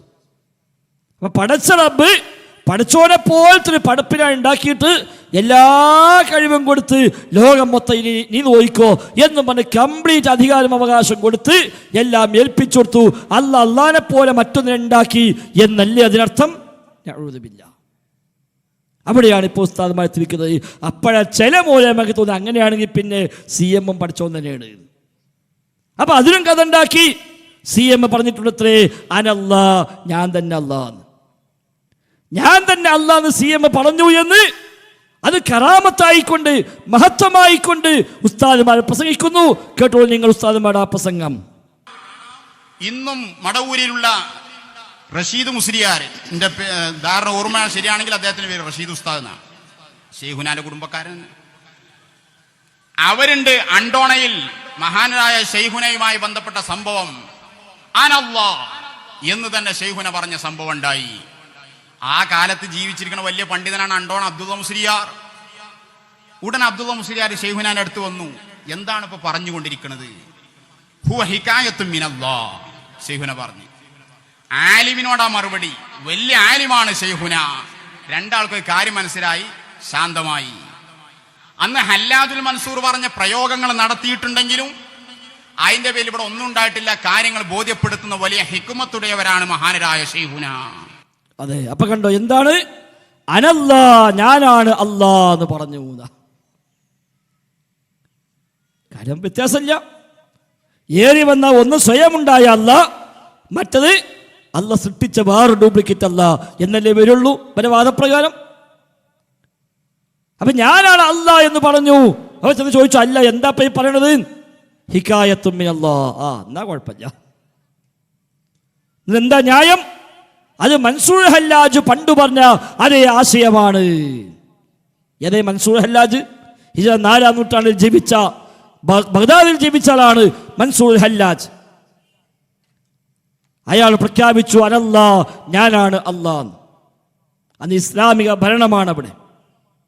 അപ്പൊ ഞാനാ അല്ലാഹ് പ്രഖ്യാപിച്ചപ്പോ പോലീസ് കേസെടുത്തു. ഇസ്ലാമിക ഭരണമാണല്ലോ. പോലീസ് കേസ് രജിസ്റ്റർ ചെയ്തു, അറസ്റ്റ് ചെയ്തു, ഹാജരാക്കി കോടതിയിൽ. അങ്ങനെ കോടതിയാണ് വിചാരണ ചെയ്തു. ചോദിച്ചു, താങ്കൾ ഇങ്ങനെ പറഞ്ഞിട്ടുണ്ടോ? മൂപ്പര് പറഞ്ഞിട്ടുണ്ട്, ഞാൻ തന്നെ അല്ലാഹ്. ഉറച്ചവിടെ ഒന്ന് വാദത്തിന്. അത് ഗൗരവം പഠിപ്പിച്ചു കൊടുത്തു കോടതി. ഇത് പറയാൻ പാടില്ല, കുഫറിന്റെ വാദമാണെന്ന് പറഞ്ഞു. അയാൾ ഉറപ്പിച്ച് ആവർത്തിച്ചു, ഞാൻ പഠിച്ചോൻ തന്നെയാണ്, അനല്ലാ, ഞാൻ തന്നെ അല്ലാഹ്. എന്നാ ശരി, ഇപ്പൊ തൽക്കാലം ഭൂമിയിൽ നിൽക്കണ്ടാണ്, അല്ലയാണ് ഈ ഭൂമിയിലേക്ക് നിൽക്കണ്ട, ഇവിടുന്ന് പോകാം. ഇസ്ലാമിക കോടതി വധശിക്ഷ വിധിച്ചു. അങ്ങനെ പരസ്യമായി മൻസൂർ ഹല്ലാജിനെ കൊന്നുകളഞ്ഞു ഇസ്ലാമിക കോടതിയുടെ വിധി പ്രകാരം. അല്ല മുഹീദ്ദീൻമാരെ പറഞ്ഞത്, ഹല്ലാജെ കൊല്ലുന്നാൾ അന്ന് ഞാൻ ഉണ്ടെങ്കിൽ അവരെ കൈ പിടിപ്പൻ ഞാൻ എന്ന് പറഞ്ഞോവർ. ഹല്ലാജിനെ കൊല്ലുന്നെന്ന് ഞാൻ ഉണ്ടായിരുന്നുവെങ്കിൽ ഞാൻ അവരെ കൈ പിടിക്കുമായിരുന്നു, കൊല്ലാൻ സമ്മതിക്കുമായിരുന്നില്ല. കാരണം എന്താ, ഹല്ലാജ് പറഞ്ഞതിൻ്റെ ഉദ്ദേശം അവർക്ക് മനസ്സിലായിട്ടില്ല, അത് എനിക്ക് മനസ്സിലാകും. അന്ന് ഞാൻ ഉണ്ടെങ്കിൽ കൊല്ലാൻ സമ്മതിക്കുമായിരുന്നില്ല എന്ന് മുഹീദ്ദീൻമാരെ. സംഗതി ഹല്ലാജുൽ മൻസൂറിന്റെ ശരിയായ ചരിത്രം വായിച്ചാൽ അയാൾ ശുദ്ധ തട്ടിപ്പുകാരനായിരുന്നതാണ്. ഹിജ്റ 600-കളിൽ ജീവിച്ച ഖതീബുൽ ബഗ്ദാദി റഹിമഹുല്ലാ, അദ്ദേഹം താരീഖു ബഗ്ദാദ് എന്ന ബൃഹത്തായ ഗ്രന്ഥം എഴുതിയിട്ടുണ്ട്. വലിയ വാല്യങ്ങളുള്ള ബഗ്ദാദിന്റെ ചരിത്രം എന്ന വിശ്വപ്രസിദ്ധമായ ചരിത്ര ഗ്രന്ഥമുണ്ട് ഖതീബുൽ ബഗ്ദാദിയുടെ. അതിൽ ബഗ്ദാദിൽ ജീവിച്ചു പോയ എല്ലാ മഹാന്മാരും അവിടെ ഉണ്ടായിപ്പോയ എല്ലാ സംഭവങ്ങളും എല്ലാം അദ്ദേഹം പ്രതിപാദിക്കുകയാണ്. വലിയ വാള്യങ്ങളുള്ള ഗ്രന്ഥമാണ്. അതിന് ഈ മൻസൂർ ഹല്ലാജിനെ പറ്റി അധ്യായമുണ്ട്. അവിടെ അതിന് അദ്ദേഹം ഒരു അധ്യായത്തിൽ ഹെഡിങ് കൊടുത്തെന്നറിയോ? ബാബു ഹിയലുൽ ഹല്ലാജ്, ഹല്ലാജിന്റെ കുതന്ത്രങ്ങൾ എന്ന അധ്യായം. ഹല്ലാജിന്റെ കുതന്ത്രങ്ങൾ എന്നൊരു പറയാ. ഹല്ലാജിന്റെ കൂടെ ജീവിച്ച ഹല്ലാജിന്റെ മുരീദ്, ഇവർ രണ്ടാളും കൂടെ ചെറിയൊരു ഒരു തട്ടിപ്പിന് വേണ്ടി ഒത്തുതീർപ്പുണ്ടാക്കുകയാണ്. രണ്ടാളും കൂടെ ഒരു പരസ്പര ധാരണ. ഈ മുരീദ് ഹല്ലാജിൽ നിന്ന് പിരിഞ്ഞുപോയി മറ്റൊരു നാട്ടിലെത്തി. ഒരു അന്യ നാട്ടിൽ ചെന്ന് അവിടെ പള്ളിയിൽ പോയി കൂടി വലിയ ഇബാദത്തെടുത്ത് വലിയ ആളായിട്ട് അവിടെ ഇങ്ങനെ മൂപ്പര് കഴിഞ്ഞുകൂടാ. പള്ളിക്ക് ആരോടൊന്നും മിണ്ടൂല, പ്രത്യേകിച്ച് ആർക്കും ശല്യമില്ല. മൂപ്പര് ഫുൾ ടൈം ഇബാദത്താണ്. ആളുകൾക്ക് ഇങ്ങനെ വന്ന് പലരും സമീപിക്കും, പലരും ചോദിക്കും. പക്ഷേ ഒരാളെ സഹായം വേണ്ട, ഒന്നും വേണ്ട. മൂപ്പര് മുഴുവൻ സമയം ഇബാദത്തായി പള്ളിയിലേക്ക് കൂടുക. അപ്പം നാട്ടിലേക്ക് എല്ലാവർക്കും വലിയ സന്തോഷമായി. ഏതൊരു ഉസ്താദായിക്കോട്ടെ, അവിടെ കൂടിക്കോട്ടെ, പള്ളിക്ക് ഒരു ശല്യമില്ലല്ലോ. അങ്ങനെ ഇയാളിങ്ങനെ കുറെ മാസങ്ങൾ കഴിഞ്ഞു. അവിടെ മാസങ്ങൾക്ക് ശേഷം ഒരു ദിവസം ഈ ഉസ്താദിന് പെട്ടെന്ന് അരക്ക് താഴെ കുഴഞ്ഞു പോയി. നടക്കാനൊന്നും വയ്യ. അപ്പം എല്ലാവർക്കും വലിയ പാവം തോന്നി. എന്താപ്പം ചെയ്യുക, ഉസ്താദിൻ്റെ അസുഖം വന്നല്ലോ, ചികിത്സിക്കാൻ വേണ്ടി ആൾക്ക് തയ്യാറായി. മുമ്പിൽ പറഞ്ഞു വേണ്ടെങ്കിൽ ചികിത്സ വേണ്ട, ഞാൻ പഠിച്ചോൻ്റെ വിധിയാണ്, ഞാൻ തൃപ്തിപ്പെട്ട് ജീവിച്ചോളാം. പിന്നെയും കുറച്ച് മാസങ്ങൾ പോയി. കുറച്ച് മുന്നോട്ട് പോയപ്പോൾ ഇയാൾ 2 കണ്ണിനും കാഴ്ച നഷ്ടപ്പെട്ടു. അതോടെ വല്ലാത്ത പ്രയാസമായി. ഇയാൾ തപ്പിപ്പിടിച്ച് ഇങ്ങനെ പള്ളിൻ്റെ അവിടേക്ക് ഇങ്ങനെ ഇരുന്നിങ്ങനെ തിരിയുന്നല്ലാതെ നടക്കാനും വയ്യ, കണ്ണ് കാണുന്നില്ല, വല്ലാത്തൊരവസ്ഥ. അപ്പം ആളൊക്കെ പാടെ കൂടി നമുക്കെന്തായാലും ഇയാൾക്ക് എന്തെങ്കിലും സഹായം ചെയ്തു കൊടുക്കണ്ടേ, നമ്മുടെ നാട്ടിൽ വന്ന കൂടിയ ഒരു കാര്യപ്പെട്ട ആളല്ലേ. ഒക്കെ പാടെ കൂടി മനുഷ്യന്മാർ കമ്മിറ്റി കൂടിയിട്ട് ഇയാളെ സഹായിക്കാനും ഇയാൾക്ക് ചികിത്സ ലഭ്യമാക്കാൻ തീരുമാനിച്ചിട്ട് വന്ന് പറഞ്ഞു, ഞങ്ങൾ നിങ്ങൾക്ക് ചികിത്സിക്കാൻ തയ്യാറാണ്, എത്ര പൈസയും വേണ്ടില്ല, ഞങ്ങൾ ചെലവഴിക്കാം. അപ്പം ഇയാൾ പറഞ്ഞു, ഞാൻ ഇന്നലെ രാത്രി അല്ലാഹുവിന്റെ റസൂലിനെ സ്വപ്നം കണ്ടിരിക്കുന്നു. റസൂലിനോട് പറഞ്ഞു, അടുത്ത ദിവസങ്ങളിലായി ഇവിടെ ഒരു മഹാനവറുകൾ കടന്നു വരും, അയാളെ കയ്യാൽ നിനക്ക് ശിഫ കിട്ടുമെന്ന് നബി എന്നോട് പറഞ്ഞിരിക്കുന്നു. അവിടെ ഞാനതിന് കാത്തിക്കാണ്, നീ ചികിത്സ ഒന്നും വേണ്ട. അപ്പൊ ആൾക്കും വല്ലാത്ത, ഇയാൾ എത്ര വലിയ കാര്യപ്പെട്ട ആളാണല്ലോ. റസൂലിന്റെ സ്വപ്നത്തിൽ നിന്നൊരു പറയാണ് ഒരാൾ വരാൻ പോകുന്നുണ്ട് ചികിത്സിക്കാൻ. അങ്ങനെ ആളുകൾ പിന്നെ ആകാംക്ഷയായി, ആളുകൾ എല്ലാ ദിവസവും ഇങ്ങനെ കാത്തിക്കും വല്ലവരും വരുന്നുണ്ടോ. അങ്ങനെയാണ് കുറച്ച് ദിവസം കഴിഞ്ഞപ്പോൾ ഒരു വലിയ ഷെയ്ഖുനങ്ങനെ പിന്നെ നാട്ടുകാർക്കും പരിചയമില്ലാത്ത ഒരാൾ. അപ്പം ഇയാളെ ചേലും കൊല്ലം കണ്ടപ്പോൾ ആൾക്ക് മനസ്സിലായി ഒരു പക്ഷെ റസൂല പറഞ്ഞ ആ ആളായിരിക്കും. ഇയാൾ വന്നു പള്ളിക്കവിടെ എത്തി. ഇയാൾ നിസ്കാരം തുടങ്ങി. ഖുർആനോത്തും നിസ്കാരം കൂടി ഇപ്പോൾ ആൾക്ക് ഇവിടെ വന്നിട്ട് അയാൾക്ക് സലാം ചൊല്ലി പറഞ്ഞു, ഇവിടെ ഞങ്ങളെ പള്ളിക്ക് ഒരു പാവപ്പെട്ട മനുഷ്യനുണ്ട്, അയാളിങ്ങനെ കണ്ണും കാണൂല, അനക്ക് താഴെ കുഴഞ്ഞിങ്ങനെ കിടക്കുകയാണ്, അയാൾക്ക് എന്തെങ്കിലും ഒരു ചികിത്സാ രീതി ചെയ്തു കൊടുക്കാൻ പറ്റുമോ നിങ്ങൾക്ക്? എന്നാ കൊണ്ടുവരിയാറ്. ഇവരൊക്കെ ഇവിടെ താങ്ങിയെ പിടിച്ച് ഇയാളെ കൊണ്ടുവന്ന് ഇപ്പം വന്ന പുതിയ ഉസ്താദത്തെത്തി. ഉസ്താദൊന്നിങ്ങനെ തടവിയിട്ടേ ഉള്ളൂ, കണ്ണിന് കാഴ്ചയും കിട്ടി, ഈ തളർന്നൊക്കെ ശരിയായും ചെയ്തു. അപ്പോഴേക്ക് ആൾക്ക് ഭയങ്കര ആവേശം. അബ്ബേ എത്ര വലിയ കാര്യപ്പെട്ട 2 ഔലിയാക്കന്മാർ നമ്മുടെ നാട്ടിൽ, ഓലൊക്കെ പാടെ കൂടിയിട്ട് എല്ലാവരും കൂടി പിടിച്ചാലും മുത്തലും അതേപോലെ ദ്വാരിപ്പിക്കലും എല്ലാവരും കൂടെ വരെ പിന്നാലെ കൂടി. പുതിയ ഷെയ്ഖിനെ പറഞ്ഞു, ഞാൻ പോവുകയാണ്. നിങ്ങൾ പോകരുത്, ഇവിടെ കിടന്ന്. ഇല്ലല്ല, ഞാൻ പോവുകയാണ്, എനിക്ക് ദൗത്യം പറയാണ്ട് ഞാൻ പോവുകയാണ്. മൂപ്പരാണ്ട് പോയി. അങ്ങനെ പോയി കഴിഞ്ഞപ്പോൾ പഴയ ഷെയ്ഖിനെ പറഞ്ഞു, ഞാനും പോവുകയാണ്. ഉസ്താദെ നിങ്ങൾ പോകരുത്, നിങ്ങൾ ഇവിടെ ഈ നാട്ടിൽ പഠിച്ചോ തന്ന വലിയൊരു നെഴ്മത്തങ്ങൾ ഇല്ല, എനിക്ക് റബ്ബ് ഇത്രയും വലിയ നെഴ്മത്ത് തന്നു, അതുകൊണ്ട് ഞാൻ ഇനി കൂടുതൽ ശുക്ർ ചെയ്യണം. റബ്ബ് എൻ്റെ കണ്ണ് തിരിച്ചെന്നു, അസുഖം മാറി, അതുകൊണ്ട് കൂടുതൽ ശുക്ർ ചെയ്തേ പറ്റൂ. അത് ഞാനിവിടെയൊക്കെ പോയി ഏതെങ്കിലും കാട്ടിപ്പോയി മതൻ്റെ മേലെ ഒരു ഗുഹയിൽ പോയി നിന്നിട്ട് സിട്ടകാലമുള്ള ആയുസ് മുഴുവനും ഇനി ഇബാദത്തിന് മാത്രമാണ് തുനിയാണ്, ഇനി ഈ മനുഷ്യന്മാർക്ക് ഇടപഴകാൻ പറ്റില്ല, ഞാൻ ഇവിടുന്ന് പോവുകയാണ്. ഇവർ എങ്ങനെ പറഞ്ഞിട്ട് ഇയാൾ സമ്മതിക്കണില്ല, നിവൃത്തില്ല, അവനെ പോകുക. അപ്പം ഇമാം ഖത്തീബുൽ ബഗ്ദാദി പറയാണ്, അങ്ങനെ ഓരോരുത്തരും സ്വകാര്യത്തിന് പൈസ കൊടുക്കാൻ തുടങ്ങി. ഉസ്താദ് എനിക്ക് വേണ്ടി ഓർക്കട്ടകൾ എന്ന് പറഞ്ഞ് പൈസ കൊടുക്കാൻ തുടങ്ങി. അങ്ങനെ ഓരോരുത്തരും 100, 200, 500, 1000 കൊടുത്ത് ഏതാനും കുറഞ്ഞ സമയം കൊണ്ട് ഇയാൾക്ക് വലിയ പൈസ ഉണ്ടായി. അങ്ങനെ എല്ലാവരും കൊടുത്തു കഴിഞ്ഞപ്പോൾ മൂപ്പര് നിരോധിച്ച് സലാമൊക്കെ പറഞ്ഞ് സങ്കടം പറഞ്ഞ് എന്നാൽ ഞാൻ പോകാം, എല്ലാവർക്കും വേണ്ടി നോരക്കാം എന്നും പറഞ്ഞ് മൂപ്പര് പോക്കാണ്ട് പോയി. പിന്നെ കണ്ടില്ല. അപ്പൊ സംഗതി രണ്ടാമത് വന്ന ഷെയ്ഖുന ഈ ഹല്ലാജെയ്തു ഓരമ്മന് ഒത്തത. അങ്ങനെ നേരെ പോയി അവർ രണ്ടുപേരും കൂടെ ആ പണം മുഴുവൻ ഓഹരി വെച്ചു, പകുതിയാക്കി തിരിച്ചു എന്നാണ് ഖത്തീബുൽ ബഗ്ദാദി രേഖപ്പെടുത്തി വെച്ചത്. എന്ന് 1000 കൊല്ലം മുമ്പ്. 1000 കൊല്ലങ്ങൾക്ക് മുമ്പ്. അതിന് ഇമാം ബഗ്ദാദി കൊടുത്ത ഹെഡിങ് ബാബു ഹിയലിൽ ഹല്ലാജ്, ഹല്ലാജിന്റെ കുതന്ത്രങ്ങൾ എന്ന അധ്യായം. അതുകൊണ്ടാണ് ഇസ്ലാമിക കോടതി കൊന്നുകളഞ്ഞത്. വെറുതല്ല, ഞാൻ അള്ളയാണ് പ്രഖ്യാപിച്ച അവസാനം കോടതി അയാളെ അറസ്റ്റ് ചെയ്ത് കൊണ്ടുവന്ന് വിചാരണ ചെയ്ത് അവസാനം അയാളെ പരസ്യമായി കൊന്നുകളഞ്ഞു ആ വാദത്തിന്റെ പേരിൽ. അങ്ങ് ഹല്ലാജു പറഞ്ഞ വാദം CM മടവൂരും പറഞ്ഞു എന്നാണ് ഇപ്പൊ കറാമത്തായിക്കൊണ്ട് ഈ ശിഷ്യന്മാര് പറഞ്ഞെടുക്കുന്നത്. അനല്ലാ, ഞാൻ അള്ളയാണെന്ന് പറഞ്ഞിട്ടുണ്ട്. അത് ഹിക്കായത്തും മിനല്ല എന്ന് പറഞ്ഞാൽ പിന്നെ പ്രശ്നമില്ല, അത് ന്യായമായി മാറുമെന്നാണ് ഇവർ വിചാരിക്കുന്നത്. സഹോദരങ്ങളെ, എത്ര വലിയ ഗൗരവത്തിലേക്കാണ് കാര്യങ്ങൾ പോകുന്നത്. ഏതെങ്കിലും ഒറ്റപ്പെട്ട ഏതെങ്കിലും ഒരു മൂലയന്മാർ പറഞ്ഞു പോയതാണെങ്കിൽ അവർക്ക് പറ്റിയ അബദ്ധമാണെന്ന് വിചാരിക്കാമായി. അത് ഏതോ ചില മൂലയന്മാർ പറഞ്ഞല്ലേ, അത് ഓർക്ക് വല്ല അബദ്ധം പറ്റിയിട്ടുണ്ടാവും, നമുക്കൊക്കെ വിശ്വാസമില്ല എന്നായിരിക്കും ചില സാധാരണക്കാർ സമാധാനത്തിന് വേണ്ടി ഇപ്പൊ മനസ്സിൽ വിചാരിക്കുന്നത്. നമ്മളാരും അങ്ങനെ വിശ്വസിക്കണില്ല, അത് ഏതേ മൂലന്മാർ പറഞ്ഞോട്ടെ, നമുക്കിപ്പോൾ എന്താ എന്ന് വിചാരിക്കുന്ന സാധാരണക്കാരുണ്ടോ എങ്കിൽ ഏതെങ്കിലും മുസ്ലിയാക്കന്മാരല്ല, സാക്ഷാൽ കാന്തപുരം മുസ്ലിയാർ തന്നെ പറയുന്നു, എന്നെ എന്നും നിയന്ത്രിക്കുന്നത് മടവൂരാണ്.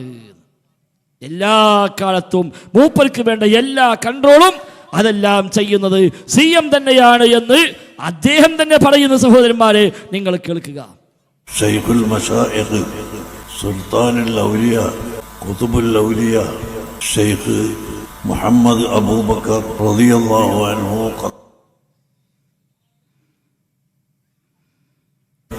ശൈഖ് മുഹമ്മദ് അബൂബക്കർ റളിയല്ലാഹു അൻഹു ഖദ്ദസല്ലാഹു സിർറഹു ബഹുമാനപ്പെട്ടവർ ആണ് അവിടുത്തെ ജീവിതകാലത്ത് എന്നെ നിയന്ത്രിച്ചിട്ടുള്ളത്. എൻ്റെ നിയന്ത്രണവും എൻ്റെ ജീവിതവും അവിടുത്തെ തദ്ബീറിലായിരുന്നു.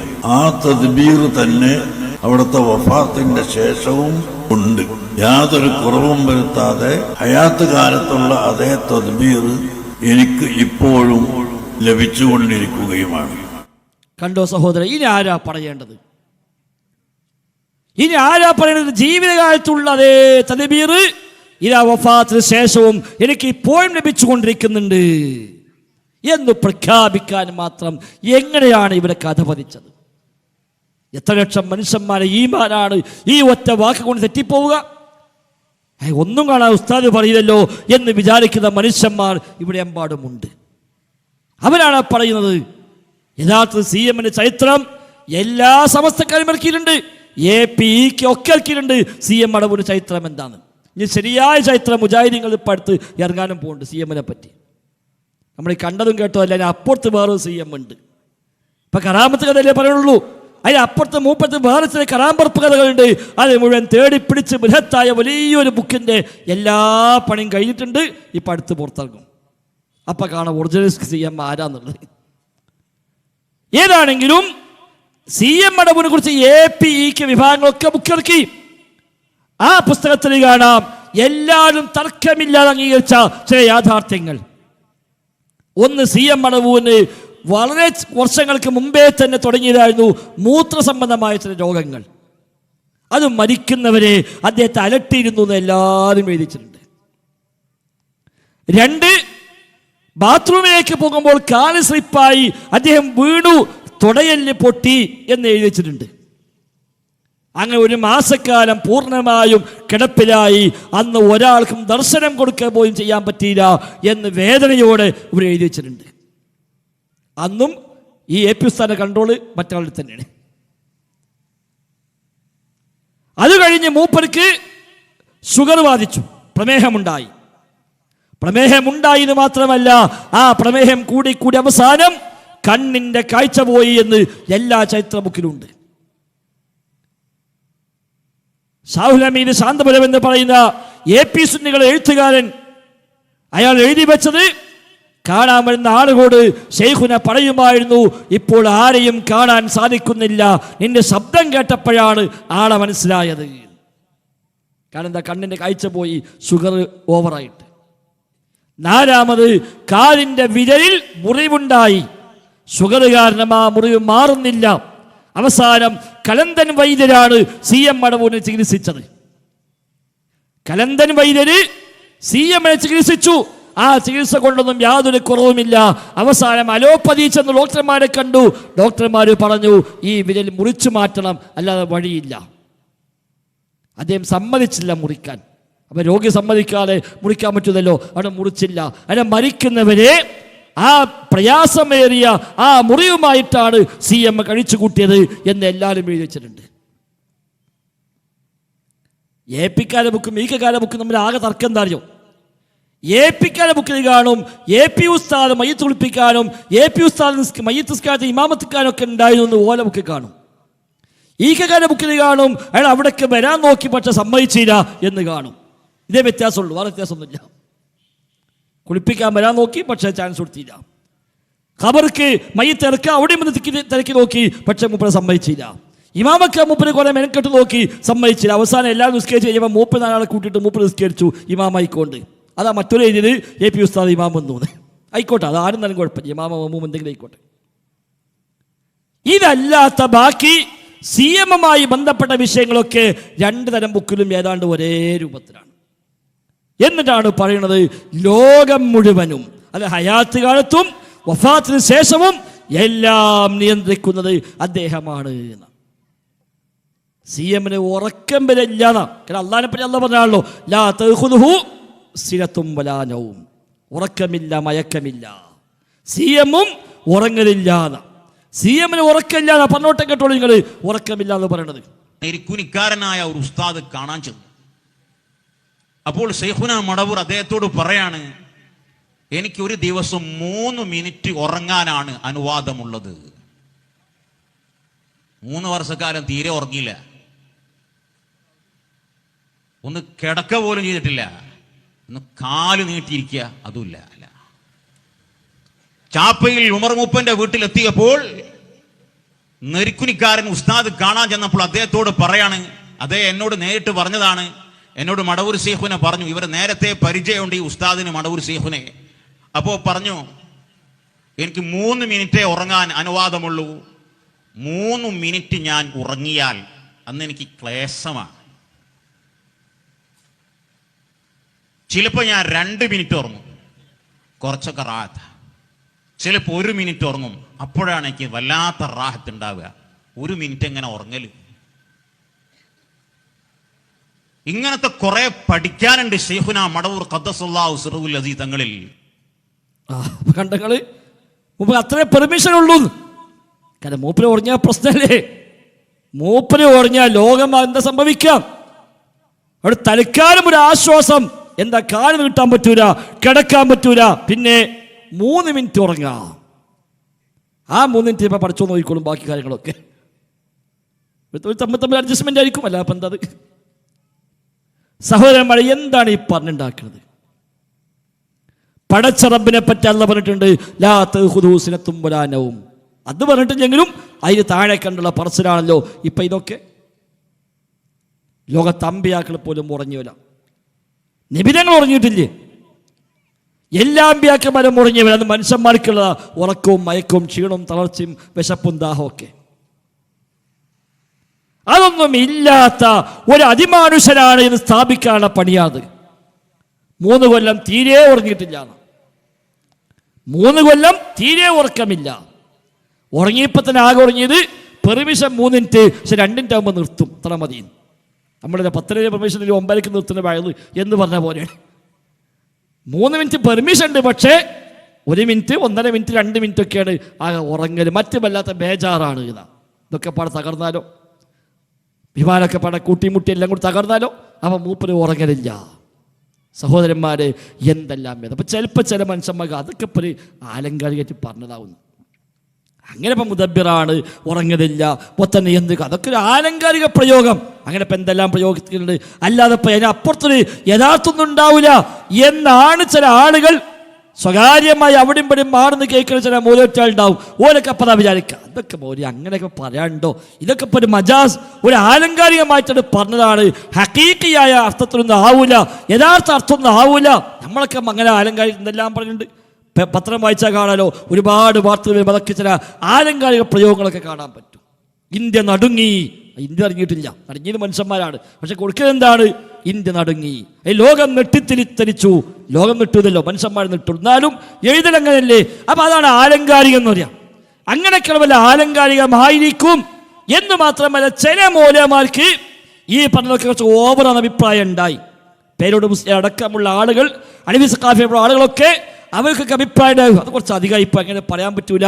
അങ്ങനെ അവസാനം അതിന് ചിലൊരു ഒരു വഴി കണ്ടെത്തിയത് പോലെ കഥയായിരുന്നു. അങ്ങനെ ഇപ്പോൾ CM ഒക്കെ അനല്ലാന്നൊക്കെ പറഞ്ഞിട്ടുണ്ടെങ്കിൽ നമ്മളത് വലിയ സംഭവമൊക്കെ പ്രസംഗിക്കാൻ പോകണ്ട, അതൊക്കെ ആലങ്കാരികമായി പറഞ്ഞ വല്ല പദപ്രയോഗവുമാണ് എന്നാണ് വിചാരിച്ചാൽ മതി എന്നാണ് അവർക്ക് ന്യായം കണ്ടെത്താൻ ശ്രമിച്ചത്. അപ്പോൾ നമ്മൾ നൗഷാദ് മുസ്ലിയാർ എന്ന് പറഞ്ഞേ ആലങ്കാരികമൊന്നുമല്ല, അങ്ങനെ നിങ്ങൾ പറഞ്ഞ് ചെറുതാക്കണ്ട, അങ്ങനെ നിങ്ങൾ ഇല്ലാതാക്കണ്ട, ഇത് യഥാർത്ഥ അർത്ഥത്തിൽ തന്നെയാണ്, ആലങ്കാരികമൊന്നുമല്ല എന്ന് അദ്ദേഹം പറയുന്ന ആ പ്രസംഗം കേൾക്കാം നമുക്ക്. മടവൂർ ശൈഖുന അള്ളാഹു അവർക്ക് അധികാരം നൽകി. അവരാണിവിടെ ലോകത്തിന്റെ തദ്ബീർ അള്ളാഹു അധികാരം നൽകി നിയന്ത്രിക്കുന്നവർ എന്ന് പറഞ്ഞാൽ അതൊരു ആലങ്കാരിക പ്രയോഗമല്ല, മജാസിയായ പ്രയോഗവും അല്ല. യഥാർത്ഥത്തിൽ തന്നെ ഇവിടെ നിയന്ത്രിക്കുന്നതും ഭരിക്കുന്നതും മടവൂർ ശൈഖുനയാണ്. കണ്ടോ? അപ്പൊ ആലങ്കാരികമൊന്നുമല്ല, മജാസ് ഒന്നുമല്ല, പിന്നെ യഥാർത്ഥത്തിൽ തന്നെ ഇവിടെ ഭരിക്കുന്നത് മടവൂർ ശൈഖുനയാണ്. ഞാൻ അങ്ങനെയൊന്നും പറഞ്ഞ് ചെറുതാക്കേണ്ടതാണ്. അനവി സഖാഫിയും പേരോട് സഖാഫിക്കുള്ള ആളുകൾക്ക് വേണ്ടിയിട്ട് പറഞ്ഞിരുന്നു, അത് അങ്ങനെയൊന്നും അല്ല, അങ്ങനെ പറയാൻ പറ്റൂല. കാരണം മുദബ്ബിറാലം അല്ലാഹ് മാത്രമേ ഉള്ളൂ, പഠിച്ചോ മാത്രമേ നിയന്ത്രിക്കുള്ളൂ, അത് വേറെ ആർക്കും ഉണ്ടാകൂല എന്നൊക്കെ പറഞ്ഞപ്പോ അപ്പം ഇങ്ങനെ പറഞ്ഞല്ലോ, AP ഉസ്താദ് അങ്ങനെ പറഞ്ഞല്ലോ, മറ്റാൾ ഇങ്ങനെ പറഞ്ഞല്ലോ എന്ന് ചോദിച്ചപ്പോൾ രണ്ടും കൂടെ ഒരു കൂട്ടിയോജിപ്പിക്കാൻ വേണ്ടി കണ്ടെത്തിയ വഴിയായിരുന്നു അത് ആലങ്കാരികമാണ്, മജാസാണ്. അപ്പോഴാ ഇവരറിഞ്ഞിട്ട് ഈ ടീം ഒന്നാകെ നൗഷാദ് മുസ്ലിയാരും സംഘവും ഒന്നിച്ച് കുരുവട്ടൂർ ടീം അപ്പം അറിയപ്പെടുന്നത്. ഒരു തൊലീക്കത്തുണ്ട്, കുരുവട്ടൂർ തൊലീക്കത്ത്. ആ തൊലീക്കത്തിൻ്റെ പേരിൽ അവരെ പറ്റി കുരുവട്ടൂർ ടീം, കുരുവട്ടൂരികൾ എന്നൊക്കെയാണ് മറ്റവരെ വിളിക്കുന്നത്, എന്തോ എങ്ങനെ ആയിക്കോട്ടെ.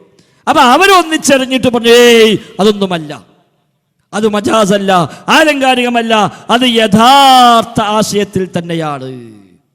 അപ്പൊ എന്താ? സാക്ഷാൽ ഭരണം, ലോകത്തിന്റെ സാക്ഷാൽ ഭരണം അത് CM-നാണ്. ആലങ്കാരിക എന്ന് പറഞ്ഞാൽ പിന്നെയും അത് ന്യായീകരിച്ച് നിൽക്കാമായിരുന്നു. ആലങ്കാരികമായിട്ട് പ്രയോഗം എല്ലാ ഭാഷയിലുണ്ട്, അറബിയിലുണ്ട്, മലയാളത്തിലുണ്ട്, ഏത് ഭാഷയിലുണ്ട്.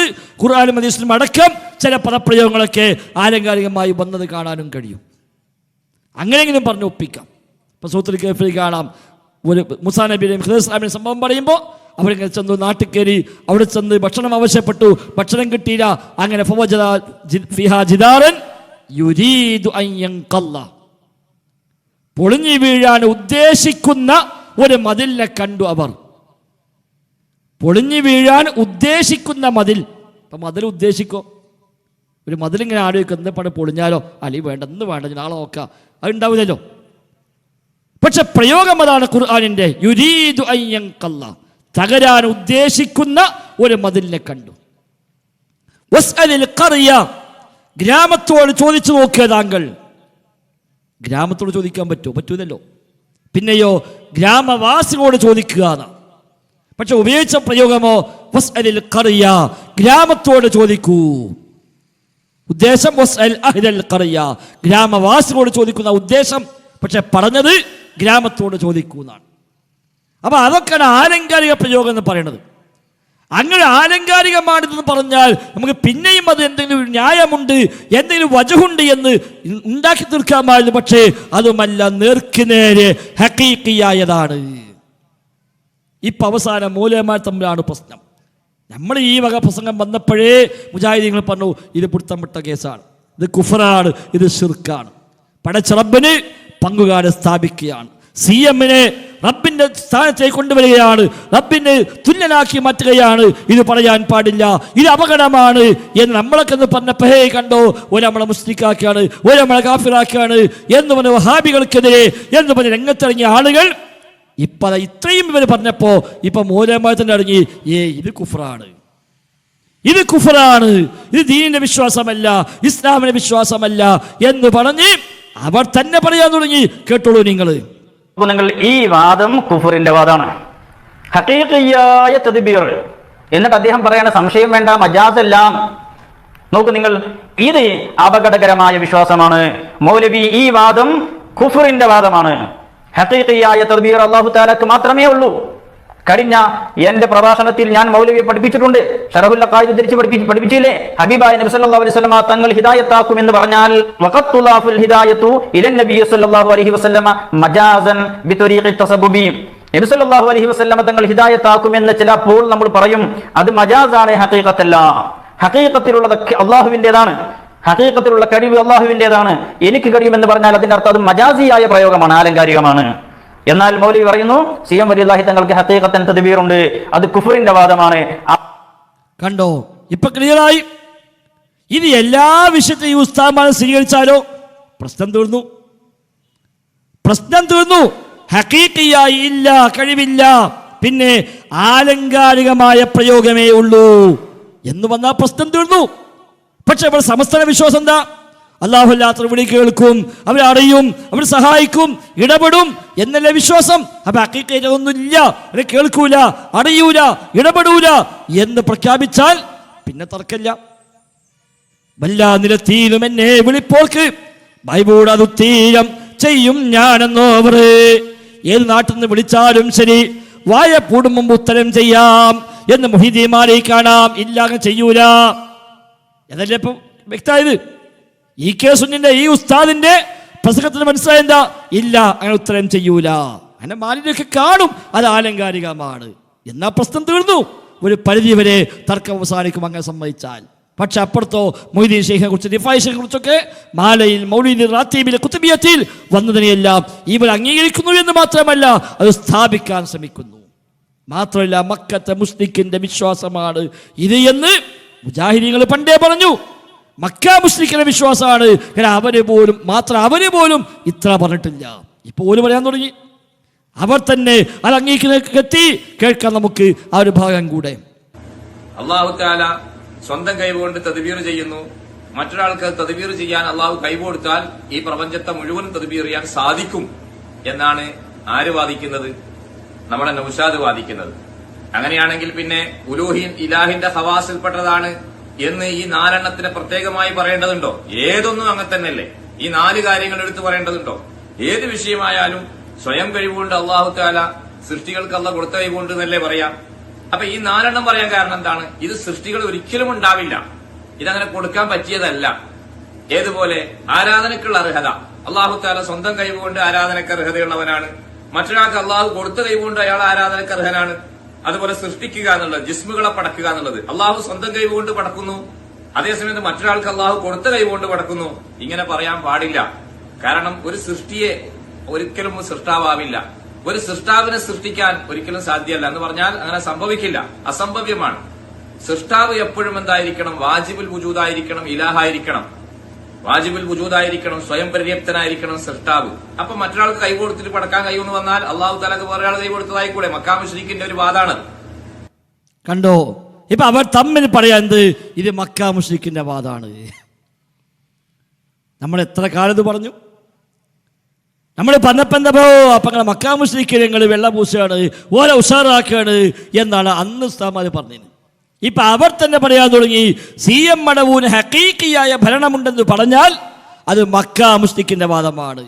മക്കാ മുശ്രിക്ക് പോലും അത്ര വാദിച്ചിട്ടില്ല. മക്കാ മുശ്രിക്ക് പോലും വാദിച്ചിട്ടില്ല. ആരാണ് മുദബ്ബിർ?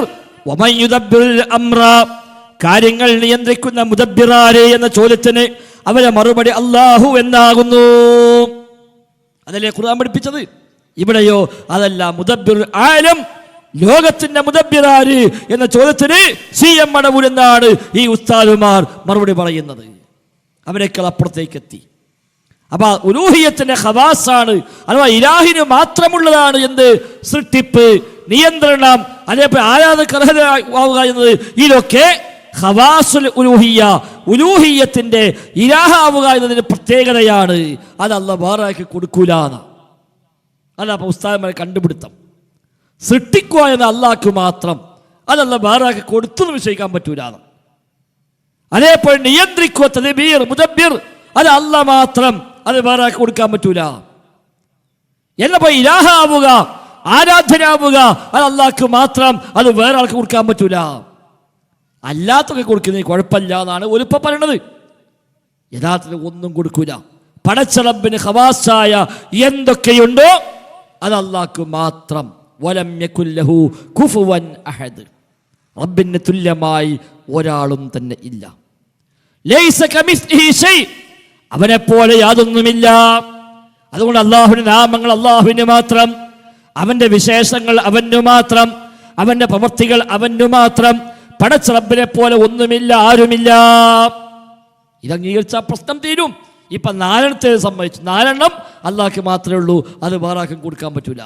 4 മാത്രമല്ല, പടച്ച റബ്ബുമായി ബന്ധപ്പെട്ട് റബ്ബിൻ്റെതായി എന്തെല്ലാം പഠിപ്പിക്കപ്പെട്ടുവോ അത് മുഴുവനും റബ്ബിന് മാത്രമേ ഉള്ളൂ. വിശുദ്ധ ഖുർആൻ സൂറത്ത് മറിയമിൽ പറയുന്നു, ഹൽ തഅലമു ലഹു സമീയ റബ്ബുസ് സമാവാതി വൽ അർദ് വമാ ബൈനഹുമാ ഫഅബ്ദുഹു വസ്തബിർ ലിഇബാദതി ഹൽ തഅലമു ലഹു സമീയ. ആകാശങ്ങൾ റബ്ബാണവൻ, ഭൂമിയിൽ റബ്ബാണവൻ, അതിനിടയിലുള്ള എല്ലാത്തിൻ്റെയും റബ്ബാണവൻ, നിയന്ത്രിക്കുന്നവനാണവൻ. ഫഅബ്ദുഹു, അതിനാൽ നീ അവനെ ആരാധിക്കണേ. വസ്തബിർ ലിഇബാദതിഹി, ആ ഇബാദത്തിൽ നീ ക്ഷമയോടെ നിലകൊള്ളണേ. ഹൽ തഅലമു ലഹു സമീയ, പടച്ച റബ്ബിനോട് പേരൊത്തവനെ നിനക്കറിയുമോ? പേരിൽ പോലും ഒക്കുന്നവരില്ല. ഉസ്താദ് ഇപ്പൊ ചോദിക്കുക, അങ്ങനെയാണെങ്കിൽ അല്ല കഴിവ് കൊടുത്തിട്ട് കൊടുത്ത കഴിവോട് സൃഷ്ടിക്കുന്ന ആള് എന്ന് പറയാൻ പറ്റുമോ? കൊടുത്ത കഴിവോട് ഇലാഹായ ഒരാള് എന്ന് പറയാൻ പറ്റുമോ? പറ്റൂല. എങ്കിൽ കൊടുത്ത കഴിവോട് പ്രാർത്ഥന കേൾക്കുന്നു പറയാൻ പറ്റുമോ? അതും പറ്റൂല. എന്താ അവിടെ പറയാം? മൊഹീദീനെ വിളിച്ചു തേടിയാൽ പ്രാർത്ഥന കേൾക്കും, തേട്ടം കേൾക്കും. എന്താ ന്യായം പറഞ്ഞത്? അള്ളാഹു തആല സ്വയം കഴിവ് കൊണ്ട് കേൾക്കുന്നു. മുഹീദ്ദീൻ ശൈഖ് അല്ല കൊടുത്ത കഴിവ് കൊണ്ട് കേൾക്കുന്നു. ഇല്ല സഹോദരന്മാരെ, കൊടുത്ത കഴിവ് കൊണ്ടാവട്ടെ, സ്വയം കഴിവ് കൊണ്ടാവട്ടെ, ദുആ കേൾക്കാൻ, ഉത്തരം ചെയ്യാൻ, സഹായിക്കാൻ, ഇടപെടാൻ എല്ലാം കഴിയുന്നവൻ അള്ളാഹു തആല മാത്രമേ ഉള്ളൂ. അത് വേറെ കൊടുക്കൂല, അത് കൊടുക്കാൻ പറ്റൂല. അത് കൊടുത്തു എന്ന് വന്നാൽ അള്ളാഹു സ്വയം ഒരു പങ്കുകാരൻ സ്വീകരിച്ചു എന്ന അതിനർത്ഥം.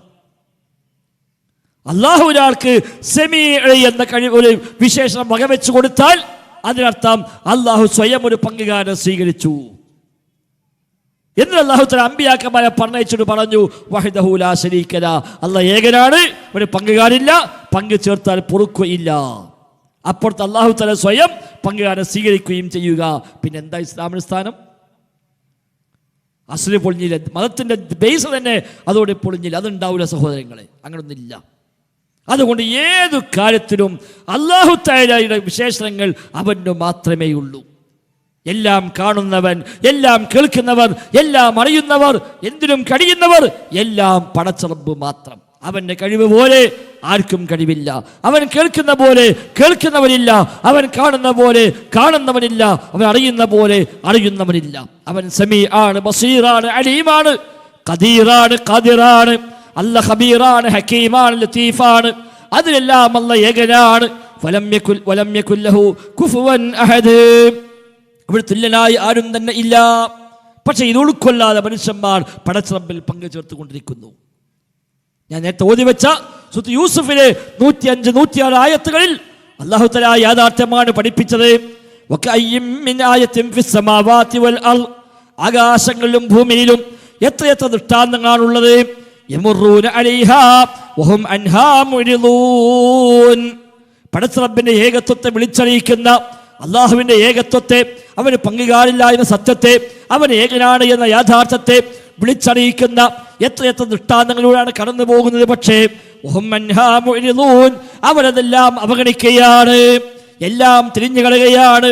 പടച്ച റബ്ബ് മാത്രമേ ഇലാഹായിട്ടുള്ളൂ, അള്ളാഹു മാത്രമേ ഖാലിഖുള്ളൂ, അവൻ മാത്രമേ മുദബ്ബിറുള്ളൂ, അവൻ മാത്രമേ മുഹ്യിയുള്ളൂ, അവൻ മാത്രമേ സമീആയും ബസീറായും അലീമായും ഖദീറായും ഒക്കെയുള്ളൂവെന്ന് ആ സൃഷ്ടാവിന്റെ ഏകത്വത്തെ അറിയുന്ന, പങ്കുകാരില്ല എന്ന് പഠിപ്പിക്കുന്ന എത്രയെത്ര ദൃഷ്ടാന്തങ്ങളാണ് ഈ ആകാശഭൂമിയിലുള്ളത്. യമുറൂന അലൈഹാ, അവരിതാ കടന്നുപോയാണിലൂടെ, പക്ഷേ വഹും അൻഹാ മുഅ്രിദൂൻ, ആ ദൃഷ്ടാന്തങ്ങൾ മുഴുവൻ അവൻ അവഗണിക്കുകയാണ്, തിരിഞ്ഞു കളയുകയാണ് എന്നുള്ള പറഞ്ഞ അടുത്ത വാചകം വമാ യുഅ്മിനു അക്സറുഹും ബില്ലാഹ് ഇല്ലാ വഹും മുശ്രികൂൻ. വമാ യുഅ്മിനു അക്സറുഹും ബില്ലാഹ്, അവരിൽ മഹാഭൂരിപക്ഷം ആളുകളും പടച്ച റബ്ബിൽ വിശ്വസിക്കുന്നില്ല. ഇല്ലാ വഹും മുശ്രികൂൻ, അവരെല്ലാം ശിർക്ക് ചെയ്തുകൊണ്ടല്ലാതെ മുശ്രിക്കായിക്കൊണ്ടല്ലാതെ അവർ അല്ലാഹുവിൽ വിശ്വസിക്കുന്നില്ല. പടച്ച റബ്ബിൽ ഭൂരിപക്ഷം ആളും വിശ്വസിക്കുന്നത് ഇല്ലാ വഹും മുശ്രികൂൻ, പടച്ച റബ്ബിൽ പങ്കു ചേർക്കുന്നവരായിക്കൊണ്ടാണ് മഹാഭൂരിപക്ഷം ആളുകളും വിശ്വസിക്കുന്നത് എന്ന് സൂറത്ത് യൂസുഫിലെ 106-ാമത്തെ ആയത്തിൽ അല്ലാഹു തആല പഠിപ്പിക്കുകയാണ്. ഈ ആയത്തിന്റെ വ്യാഖ്യാനത്തിൽ മഹാനായ സുഹാബി ഇബ്നു അബ്ബാസ് റളിയല്ലാഹു അൻഹുമ പറയുകയാണ്, മിൻ ഈമാനിഹിം ഇദാ ഖീല ലഹും മൻ ഖലഖസ് സമാവാത് വമൻ ഖലഖൽ അർദ് വമൻ ഖലഖൽ ജിബാൽ ഖാലൂ അല്ലാഹ്. എന്താ അല്ലാഹ് ഈ ആയത്തിൽ രണ്ടു കാര്യം പറഞ്ഞു. അധികം ആളുകളും ശിർക്കോട് കൂടിയാണ് വിശ്വസിക്കുന്നത്. വിശ്വാസമുണ്ട്, ഈമാനുണ്ട്, ശിർക്കുമുണ്ട്. ഈമാനുമുണ്ട്, ശിർക്കുമുണ്ട്. എന്താണ് ഈമാൻ, എന്താണ് ശിർക്ക്? ഇബ്നു അബ്ബാസ് തങ്ങൾ പറയാണ്, ആരാണ് ആകാശം പഠിച്ചത് ചോദിച്ചാൽ അല്ല എന്ന് പറയും. ആരാണ് ഭൂമിയെ പഠിച്ചത്? അല്ല എന്ന് പറയും. ആരാ പർവ്വതങ്ങൾ പഠിച്ചത്? അല്ല എന്ന് പറയും. അതാണ് വിശ്വാസം, അതാണ് ഈമാൻ. അതോടൊപ്പം വഹും മുശ്രികൂന ബിഹി, അതേ സമയം ആ പടച്ച റബ്ബിനെ അവർ പങ്കുകാരെ സ്ഥാപിക്കുകയും ചെയ്യുന്നു. അതാ ശിർക്ക്. ഈമാനുമുണ്ട്, ശിർക്കുമുണ്ട്. വമാ യുഅ്മിനു അക്സറുഹും ബില്ലാഹ് ഇല്ലാ വഹും മുശ്രികൂൻ, മഹാഭൂരിപക്ഷം ആളുകളും ഈമാൻ സ്വീകരിച്ചത് ശിർക്കോട് കൂടിയാകുന്നു. വിശുദ്ധ ഖുർആനിലെ വചനമാണ്. സഹോദരങ്ങളെ, നമ്മൾ ഇതുവരെ കേട്ടത് പടച്ച റബ്ബിൽ പങ്കു ചേർക്കലല്ലെങ്കിൽ, അത് ശരീക്കിനെ സ്ഥാപിക്കുന്നില്ല എങ്കിൽ, അത് ശിർക്കല്ല എങ്കിൽ ലോകത്ത് പിന്നെ ഏതാണ് ശിർക്ക്? ആ വിശ്വാസം സഹോദരങ്ങളെ നമ്മുടെ പരലോകം നഷ്ടപ്പെടുത്തും, നരകം നിർബന്ധമാക്കും, സ്വർഗം നിഷിദ്ധമാക്കി മാറ്റും. അതിവിദൂരമായ വഴികേടിൽ നമ്മൾ ചെന്ന് ആപ്പതിക്കാൻ തയ്യാറാകും. റബ്ബൊരിക്കലും പൊറുക്കാത്ത പാപമായി പഠിപ്പിച്ചതാണ് ശിർക്ക് ചെയ്യുക. 7 വൻപാപങ്ങൾ, 7 മൂബിഖാത്ത്, 7 വൻപാപങ്ങൾ ഒന്നാകെ നശിപ്പിക്കുന്ന, അതാ മൂബിഖാത്ത് അൽ മുഹ്ലിഖാത്ത്, തകർത്ത് കളയുന്ന, നശിപ്പിച്ചു കളയുന്ന 7 പാപങ്ങൾ. ആ പാപങ്ങളിൽ ഒന്നാമത്തെ പാപമാണ് അശ്ശിർക്ക് ബില്ലാഹ്, അല്ലാഹുവിൽ പങ്കു ചേർക്കൽ. അതിലേക്കാണ് സഹോദരങ്ങളെ അറിഞ്ഞോ അറിയാതെയോ ഈ കൊണ്ടുപോയിക്കൊണ്ടിരിക്കുന്നത്. ഇനിയും ആ വഴി വേണോ എന്ന് നമ്മൾ ആലോചിക്കുക. ഇതേ ആശയമാണ് മാലപ്പാട്ടുകളിൽ, അതാണ് മൗലീദുകളിൽ, അതാണ് റാത്തീബുകളിൽ, അതാണ് കുത്തുബിയ്യത്തിൽ, അതാണ് ഇത്തരം കറാമത്ത് കഥകളായി പറഞ്ഞു നടക്കുന്നത്. എന്തൊക്കെയുണ്ടോ അതിലൂടെ എല്ലാം സ്ഥാപിച്ചെടുക്കുന്നത് ഈ ആശയമാണ്. ഇവിടെ കറാമത്തുണ്ടെന്ന് പഠിപ്പിക്കാനല്ല അവരാരും ഇറങ്ങുന്നത്. അഹ്ലുസുന്നയുടെ വിശ്വാസപ്രകാരം കറാമത്തുണ്ട്, മുഴുജത്തുണ്ട്. പക്ഷെ ആ കറാമത്ത് മുഴുജത്ത് ഉണ്ടെന്ന് പഠിപ്പിക്കാനല്ല ഇവിടുത്തെ ആവശ്യം. അതിൻ്റെ മറവിൽ ഇവർക്കൊക്കെ പടച്ച റബ്ബിന്റെ സ്ഥാനങ്ങൾ വകവെച്ച് കൊടുത്തുകൊണ്ട് അവരോട് തേടിക്കോ, അവരെ ഖബറിങ്ങിന് വന്നോ, അവിടെ പണം കൊടുത്തോ, അവിടേക്ക് നേർച്ച നേർന്നോ എന്ന് പറയാനല്ലേ ഈ ആളുകൾ രംഗത്ത് വരുന്നത്? അതിനാണ് ഖബർ കെട്ടിയുയർത്തി ജാറമാക്കുന്നത്, അതിനാണ് ആത്മീയ മജ്‌ലിസ് ഉണ്ടാക്കുന്നത്. ആണ്ടു നേർച്ച എന്ന പേരിൽ വ്യത്യസ്തങ്ങളായ പേരുകളിൽ ആത്മീയ മജ്‌ലിസുകൾ, നൂറെ ഹബീബായും നൂറെ അജ്മീറായും ഒക്കെ രംഗത്ത് വരുന്ന ആത്മീയ മജ്‌ലിസുകൾ ഈ ശിർക്കൻ വിശ്വാസത്തെയാണ് സമൂഹത്തിലേക്ക് പ്രചരിപ്പിക്കുന്നത്.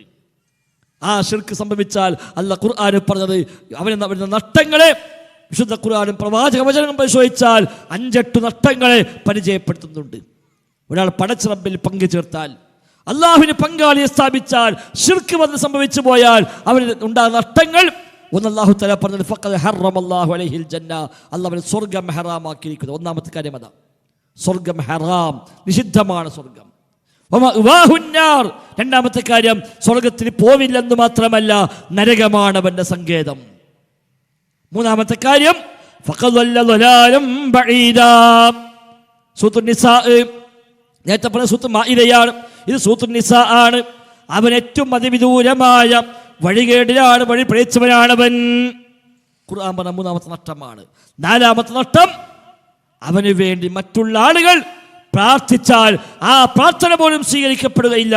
സൂറത്ത് തൗബയിൽ ശിർക്ക് ചെയ്ത്, ശിർക്ക് വിശ്വസിച്ച്, ശിർക്കോട് മരിച്ചു പോകുന്നുവെങ്കിൽ അവർക്ക് വേണ്ടി അല്ലാഹുവേ പൊറുക്കണേ എന്ന് മറ്റുള്ളവർ പ്രാർത്ഥിച്ചാൽ ആ പ്രാർത്ഥന പോലും സ്വീകാര്യമല്ല. അഞ്ചാമത്തെ നഷ്ടം എന്താണ്? ഇന്നഹു മൻ യുശ്രിക് വമൻ യുശ്രിക് ബില്ലാഹ്, വല്ലവനും അല്ലാഹുവിൽ പങ്കു ചേർത്ത്. വിശുദ്ധ സൂറത്ത് സുമർ 65-ാമത്തെ ആയത്ത്, വലഖദ് ഊഹിയ ഇലൈക വഇലൽ ലദീന മിൻ ഖബ്ലിക ലൈൻ അശ്റക്ത ലയഹ്ബതന്ന അമലുക വലതകൂനന്ന മിനൽ ഖാസിരീൻ. 39-ാം അധ്യായം 65-ാമത്തെ വചനമാണ്. ശിർക്ക് സംഭവിച്ചാൽ ലയഹ്ബതന്ന അമലുക, ചെയ്തു വെച്ച എല്ലാ അമലും ബാത്തിലായി പോകുന്ന, ചെയ്തു വെച്ച എല്ലാ അമലും, നിസ്കാരം, നോമ്പും, സക്കാത്തും, ഹജ്ജും അടക്കം എല്ലാം ബാത്തിലാണ്, എല്ലാം പൊളിഞ്ഞു പോകുന്നതാണ് എന്ന് 5-ാമത്തെ നഷ്ടം. 6-ാമത്തെ നഷ്ടം ഹദീസിൽ പഠിപ്പിക്കപ്പെട്ടു, ശിർക്ക് ചെയ്യുന്ന ഒരാള് ഒരു വിശ്വാസിക്ക് വേണ്ടി പ്രാർത്ഥിച്ചാൽ ആ പ്രാർത്ഥന സ്വീകാര്യമല്ല. ഇമാം മുസ്ലിം ഉദ്ധരിക്കുന്ന ഹദീസ്. 7-ാമത്തെ നഷ്ടം, നാളെ പരലോകത്ത് വരുമ്പോൾ പ്രതീക്ഷയേകുന്ന അല്ലാഹുവിന്റെ റസൂലിന്റെ ശഫാഅത്ത്, ആ ശഫാഅത്ത് ലഭിക്കുകയില്ല. അബൂ ഹുറൈറ റളിയല്ലാഹു അൻഹു എന്ന സ്വഹാബി നബിയോട് ചോദിക്കുന്നു, നബിയെ, മൻ അസ്അദുൻ നാസി ബിശഫാഅതിക യൗമൽ ഖിയാമത്തി യാ റസൂലല്ലാഹ്, അല്ലാഹുവിന്റെ റസൂലേ, ഖിയാമത്ത് നാളിൽ താങ്കളുടെ ശുപാർശ കിട്ടാൻ സൗഭാഗ്യം ലഭിക്കുക ആർക്കാണ് നബിയെ? നബി ഞങ്ങളുടെ മറുപടി എന്തായോ? അസ്അദുൻ നാസി ബിശഫാഅതി യൗമൽ ഖിയാമ, അന്ത്യനാളിൽ എന്റെ ശുപാർശ കിട്ടാൻ, എന്റെ ശഫാഅത്ത് കിട്ടാൻ ഭാഗ്യമുണ്ടാവുക മൻ മാത മിൻ ഉമ്മത്തി, എന്റെ ഉമ്മത്തിൽ നിന്ന് മരിച്ചു പോകുന്നവർക്കാണ്. എങ്ങനെ മരിക്കണം? ലാ യുശ്രികു ബില്ലാഹി ശൈആ, അല്ലാഹുവിൽ യാതൊന്നും പങ്കു ചേർക്കാതെ, ഒരു ശിർക്കുമില്ലാതെ ആരാണോ മരിക്കുന്നത് അവർക്കാണ് നാളെ സ്വർഗ്ഗത്തിൽ എന്റെ ശഫാഅത്ത് കിട്ടാൻ അവസരം ഉണ്ടാവുക എന്ന് റസൂലുള്ളാഹി സ്വല്ലല്ലാഹു അലൈഹി വസല്ലമ. ആ ശഫാഅത്ത് പോലും നഷ്ടപ്പെട്ടു പോകും. 7 നഷ്ടങ്ങളാണ് ശിർക്കോടുകൂടി മരിച്ചാൽ അവർക്കുള്ള വിശുദ്ധ ഖുർആനും പ്രവാചക വചനങ്ങളും പഠിപ്പിച്ചിരിക്കുന്നത്. സഹോദരൻ, ഇനി ആലോചിക്കുക, ഇനി നമ്മളതിൻ്റെ പിന്നാലെ പോകണോ? ഈ നഷ്ടമെല്ലാം ഉണ്ടാകുമെന്ന് ബോധ്യമായിട്ടും എന്നാലും ശരി നമുക്കത് മതി എന്നും പറഞ്ഞ് പടപ്പുകളെ വിളിച്ചു പ്രാർത്ഥിച്ച്, പടപ്പിനോട് സഹായം അർത്ഥിച്ച്, പടപ്പുകൾ സഹായിക്കുമെന്ന് വിശ്വസിച്ച് പടപ്പുകളെ പിന്നാലെ കൂടി ആ പടപ്പുകളിൽ എല്ലാം അർപ്പിച്ച് എന്തിനും ഏതിനും ശൈഖുന മതി എന്ന് പറഞ്ഞുകൊണ്ട്, ദുനിയാവും ആഖിറത്തും നൽകാനുള്ളത് ശൈഖുനയാണെന്ന് പറഞ്ഞുകൊണ്ട് ആ ശൈഖുനാന്റെ പിന്നാലെ കൂടിയിട്ട് ഈ പറയപ്പെട്ട നഷ്ടങ്ങളെയെല്ലാം ഏറ്റുവാങ്ങണമോ വേണ്ടയോ എന്ന് നമ്മൾ ആലോചിക്കുക. രക്ഷപ്പെട്ടാൽ സഹോദരന്മാരെ നമുക്ക് നന്നു. ബാക്കി ന്യായങ്ങളൊക്കെ അവിടെ നിൽക്കട്ടെ.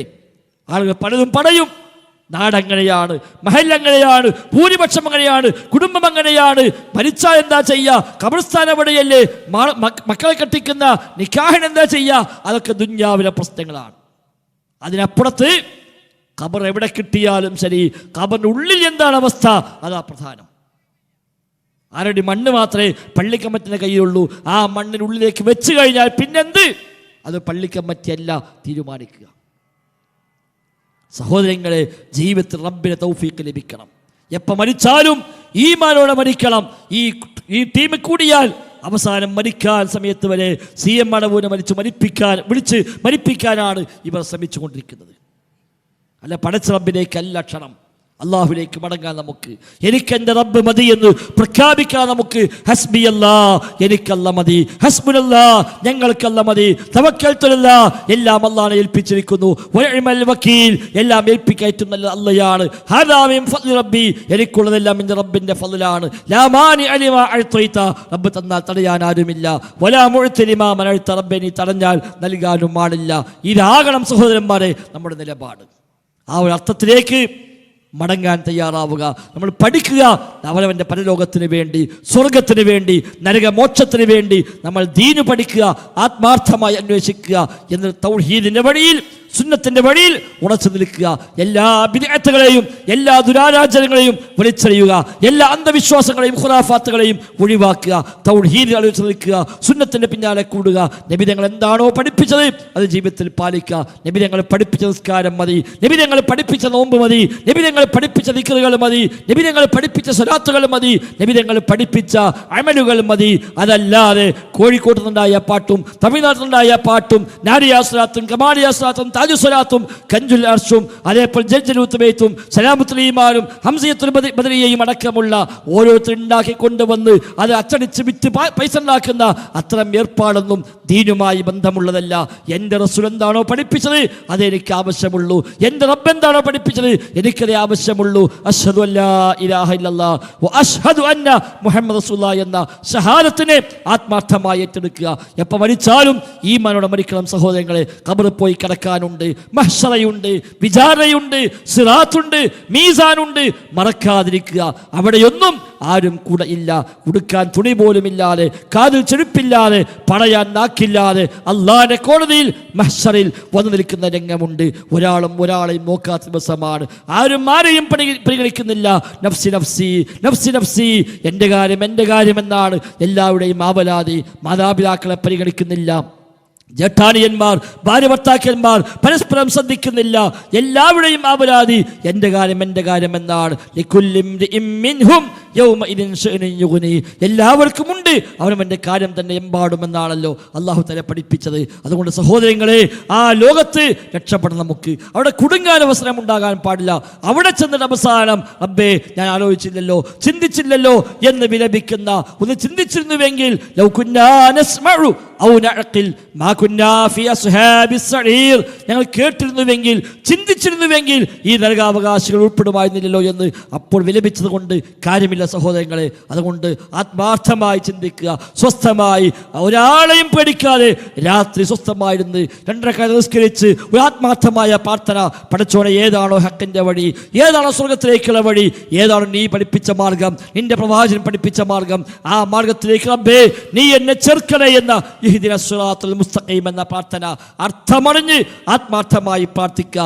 എന്നാൽ അല്ലാഹുവിന്റെ മുമ്പിൽ ഒറ്റ പ്രതിജ്ഞ ചെയ്യുക, റബ്ബേ ഇയ്യാക നഅ്ബുദു വ ഇയ്യാക നസ്തഈൻ, റബ്ബേ നിന്നെ മാത്രമേ ആരാധിക്കൂ, നിന്നോട് മാത്രമേ സഹായമർത്ഥിക്കൂ എന്ന് ആത്മാർത്ഥമായി അല്ലാഹുവിന്റെ മുമ്പിൽ പ്രതിജ്ഞ ചെയ്യാൻ കഴിഞ്ഞാൽ തീർച്ചയായും നമുക്ക് പ്രതീക്ഷിക്കാം. അല്ലാഹു തൗഫീഖ് നൽകി അനുഗ്രഹിക്കുമാറാവട്ടെ.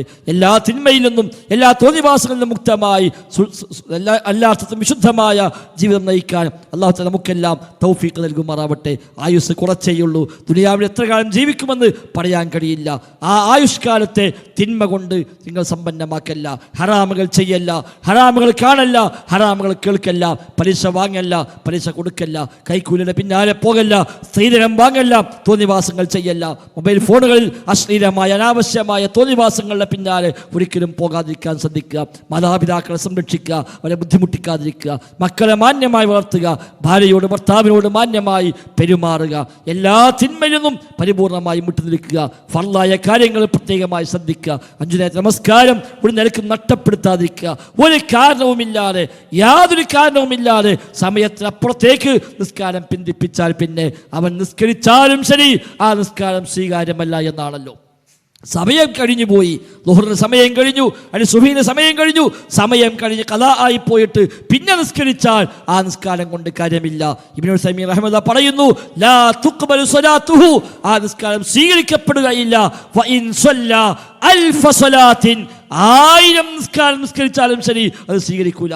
സമയമാണ് കഴിഞ്ഞാൽ പിന്നെ 1000 വട്ടം നിസ്കരിച്ചാലും ആ നിസ്കാരം അല്ലാഹ് സ്വീകരിക്കുക. കാരണം അല്ലാഹ് പറഞ്ഞത് ഇന്ന സ്വലാത്ത കാനത ലിൽ മുഅ്മിനീന കിതാബൻ മൗഖൂത, സമയം നിശ്ചയിക്കപ്പെട്ട നിർബന്ധ ബാധ്യതയാണ് നിസ്കാരം. നബി തങ്ങൾ പറഞ്ഞത് മൻ അമില അമലൻ ലൈസ അലൈഹി അംറുനാ ഫഹുവ റദ്ദുൻ, നമ്മുടെ കൽപ്പന ഇല്ലാത്ത അമൽ വല്ലവരും ചെയ്താൽ അത് തള്ളപ്പെടുമെന്നാണ്. ഇത് കൽപ്പന ഇല്ലാത്ത അമലാണ് എന്ന് ഇബ്നു ഉസൈമീൻ റഹിമഹുല്ലാഹ് രേഖപ്പെടുത്തി വെക്കുന്നു. സഹോദരങ്ങളെ, ഗൗരവമായി കാണുക. ബാങ്ക് വിളിച്ചാൽ വേഗം നിസ്കരിക്കുക. അവസാനത്തേക്ക് വെക്കല്ല, ലാസ്റ്റ് സമയത്തേക്ക് വെക്കല്ല. എന്ന് പിന്നെ ഖളായി, പിന്നെ ഖളാ വിട്ടി അങ്ങനെ ഏർപ്പാടില്ല സഹോദരങ്ങളെ. ആ വഴിക്കൊന്നും പോകല്ല. നോമ്പ് കൃത്യമായി നോറ്റുവിട്ടുക. സഹോദരിമാർ, കഴിഞ്ഞ റമദാൻ നഷ്ടപ്പെട്ടു പോയ നോമ്പുണ്ടെങ്കിൽ ഇനിയും നീട്ടിവെക്കല്ല. റജബ് മാസം കഴിയാൻ പോവുകയാണ്, ശഅബാനിലേക്ക് അടക്കുകയാണ്. ഏറ്റവും അവസാനത്തെ കൊണ്ടുപോയി വെക്കണ്ട, വേഗം നോറ്റുവിട്ടാൻ ശ്രമിക്കുക. അതേപോലെ എല്ലാ രംഗത്തും സക്കാത്ത് വല്ലതും കൊടുക്കാൻ ബാക്കിയുണ്ടോ കൊടുത്തൊഴിവാക്കുക. സമ്പത്ത് കൃത്യമായ നിശ്ചിതമായ അളവിലേക്ക് എത്തിയാൽ അതിന് നിശ്ചിതമായ ശതമാനം സക്കാത്തായി കൊടുക്കേണ്ടതാണ്. അത് പാവപ്പെട്ടവൻ്റേതാണ്, നമ്മുടെ നമ്മുടേതല്ല. സ്വർണ്ണാഭരണമായി, വരുമാനമായി, ബിൽഡിങ്ങിന്റെ വാടകയായി, ശമ്പളമായി, കൃഷിയായി എല്ലാമുള്ള വരുമാനങ്ങളിൽ നിശ്ചലമായ ആ ഒരു പരിധിയിലേക്ക് വരുമാനം എത്തിക്കഴിഞ്ഞാൽ അതിന് നിശ്ചലമായ ശതമാനം സക്കാത്തായി കൊടുക്കേണ്ടതുണ്ട്. നാം കൊടുക്കാറുണ്ടോ? സ്വയം ഒന്ന് ആലോചിച്ച് നോക്കുക, ഒന്ന് കണക്ക് കൂട്ടുക, എന്നിട്ട് കൊടുക്കാറുണ്ടെങ്കിൽ കൊടുക്കുക. ഒരു വർഷം നമ്മുടെ എല്ലാ വരുമാനം കണക്കാക്കുക. ഒരു വർഷം എന്തൊക്കെ വരുമാനമുണ്ട്, എല്ലാ വരുമാനം കണക്കാക്കുന്നു, അടിസ്ഥാന ചെലവും കണക്കാക്കുന്നു. എന്നിട്ട് ആ ചെലവ് കഴിച്ച് മിച്ചമുള്ളത് ഏതാണ്ട് ഒരു 40,000-50,000 രൂപ ഒരു കൊല്ലത്തിൽ ബാലൻസ് വരാൻ വകുപ്പുണ്ടോ അവൻ സക്കാത്ത് കൊടുക്കണം. അതാണ് ചുരുക്കി പറഞ്ഞാൽ.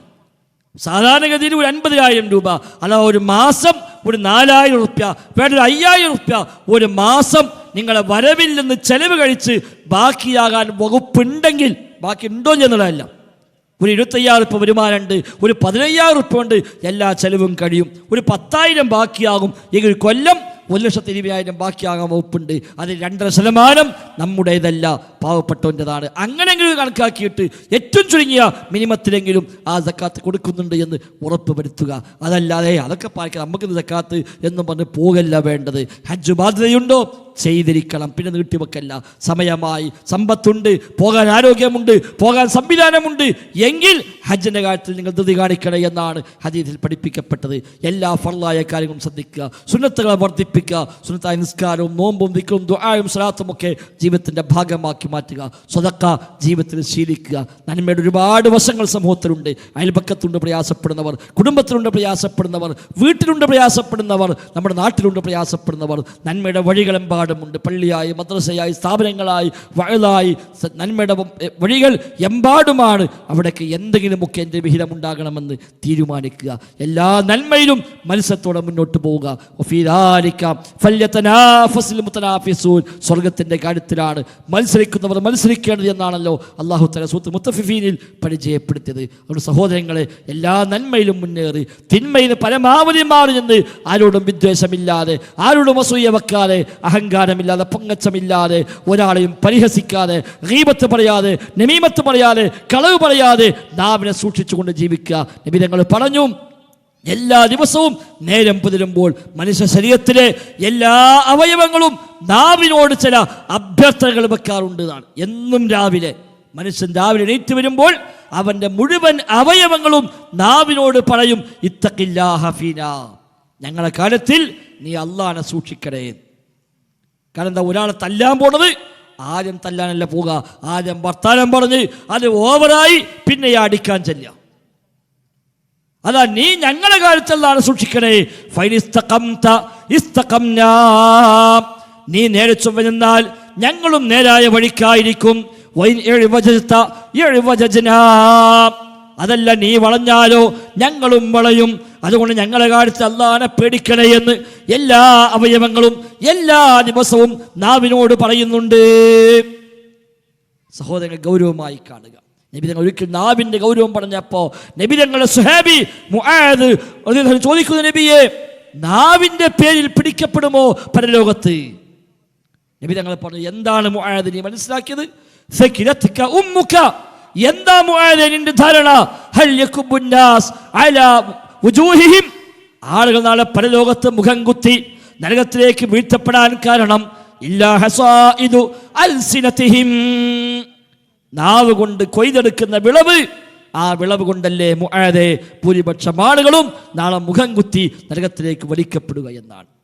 നരകത്തിലേക്ക് പോകൽ മുഖം കുത്തി വലിച്ചിട്ടാണ്, കാലം നടന്നിട്ടല്ല നരകത്തിലേക്ക് പോകൽ. അഫമൻ യംശി മുകിബ്ബൻ അലാ വജ്ഹിഹി അഹ്ദാ അമ്മൻ യംശി സവിയ്യൻ അലാ സിറാത്തിൻ മുസ്തഖീം. ഒന്നിലേറെ ആയത്ത് അല്ലാഹു തആല പഠിപ്പിച്ചു, നബി തങ്ങൾ ഹദീസ് വിശദീകരിച്ചു. മുഖം കുത്തി കാലു പിടിച്ച് കയ്യും കാലും കൂട്ടിപ്പിടിച്ചുകൊണ്ടൊക്കെ മുഖം നിലത്ത് കുത്തിക്കൊണ്ടാണ് അവനെ വലിച്ച് നരകത്തിലേക്ക് എറിയപ്പെടുക എന്നാണ് വിശുദ്ധ ഖുർആൻ തന്നെ പഠിപ്പിക്കുന്നത്. ആ ഒരു ദുർഗതി സഹോദരങ്ങളെ നമുക്കുണ്ടാകാൻ പാടില്ല. സ്വർഗം കിട്ടിയേ പറ്റൂ, നരകം സഹിക്കാൻ കഴിയില്ല. ഭയാനകമായ നരകാഗ്നി സഹിക്കാൻ കഴിയില്ല. ആ നരകാഗ്നിയിൽ ലോകങ്ങളുടെ തെമ്മാടികളുടെ കൂടെ, തോന്നിവാസികളുടെ കൂടെ, ഫിറഔനിന്റെ കൂടെ, ഖാറൂനിന്റെ കൂടെ, ഹാമാനിന്റെ കൂടെ, അബൂജഹലിന്റെ കൂടെ, അബൂലഹബിന്റെ കൂടെ, പിശാചുക്കളുടെ കൂടെ, ലോകം കണ്ട എല്ലാ തെമ്മാടികളുടെയും കൂടെ ആ നരകാഗ്നിയിൽ കിടക്കുന്ന സുമ്മലാ യമൂതു ഫീഹാ വലാ യഹ്യാ, ജീവിക്കുന്നുമില്ല മരിക്കുന്നുമില്ല എന്ന് പറഞ്ഞ അവസ്ഥയിൽ വല്ലാത്ത ദയനീയമായ രംഗമാണ്. കുടിക്കാൻ ഹമീമാണ്. ഓരോ തൊലി കഴിഞ്ഞു പോകുമ്പോഴും പുതിയ പുതിയ തൊലികൾ വന്നുകൊണ്ടേയിരിക്കുകയാണ്. രണ്ട് പ്രയോഗം ഖുർആൻ ഹദീസ് പഠിപ്പിച്ചത് ഒരു അവസാനിപ്പിക്കാം. നരകത്തിന് മനുഷ്യനെ അല്ലാഹു തആല ചുട്ടെടുക്കുന്ന വേവിക്കുന്ന രണ്ട് അവസ്ഥയെപ്പറ്റി ഖുർആൻ ഹദീസ് പഠിപ്പിച്ച് കാണാൻ പറ്റും. രണ്ട് പദപ്രയോഗം ഇന്ന് നമ്മൾ വ്യാപകമായി ഉപയോഗിക്കുന്ന രണ്ട് വാക്കാണ്. ഒന്ന് അൽ ഫഹം, അൽഫാമിന്റെ കോഴി. ആ പ്രയോഗം ഹദീസ് കാണാം. മനുഷ്യനെ നരകത്തിട്ട് ചെയ്യുന്ന പണി ഫഹ്മാക്കുന്ന, മനുഷ്യനെ ഫഹ്മാക്കി മാറ്റും. അൽഫാം ഉണ്ടാക്കുന്നത് പോയി നോക്കിയാൽ മതി എങ്ങനെയാണ്. അതാണ് നരകത്തിലെ മനുഷ്യന്മാർ അല്ലാഹു ചെയ്യുന്ന ഒരു പണി. എങ്ങനെയാണ് ഫഹം ഉണ്ടാക്കൽ? ഗ്രില്ലിട്ട് അതിനുള്ളിൽ കുടുക്കി ലോക്ക് ചെയ്ത് തീയിലേക്ക് വെക്കും. ഇന്നഹാ അലൈഹിം മുഅ്സദാ ഫീ അമദിൻ മുമദ്ദദാ. വലിയ വലിയ തൂണുകളിലാക്കി അവർക്ക് മേൽ കൊട്ടിയടക്കപ്പെടും.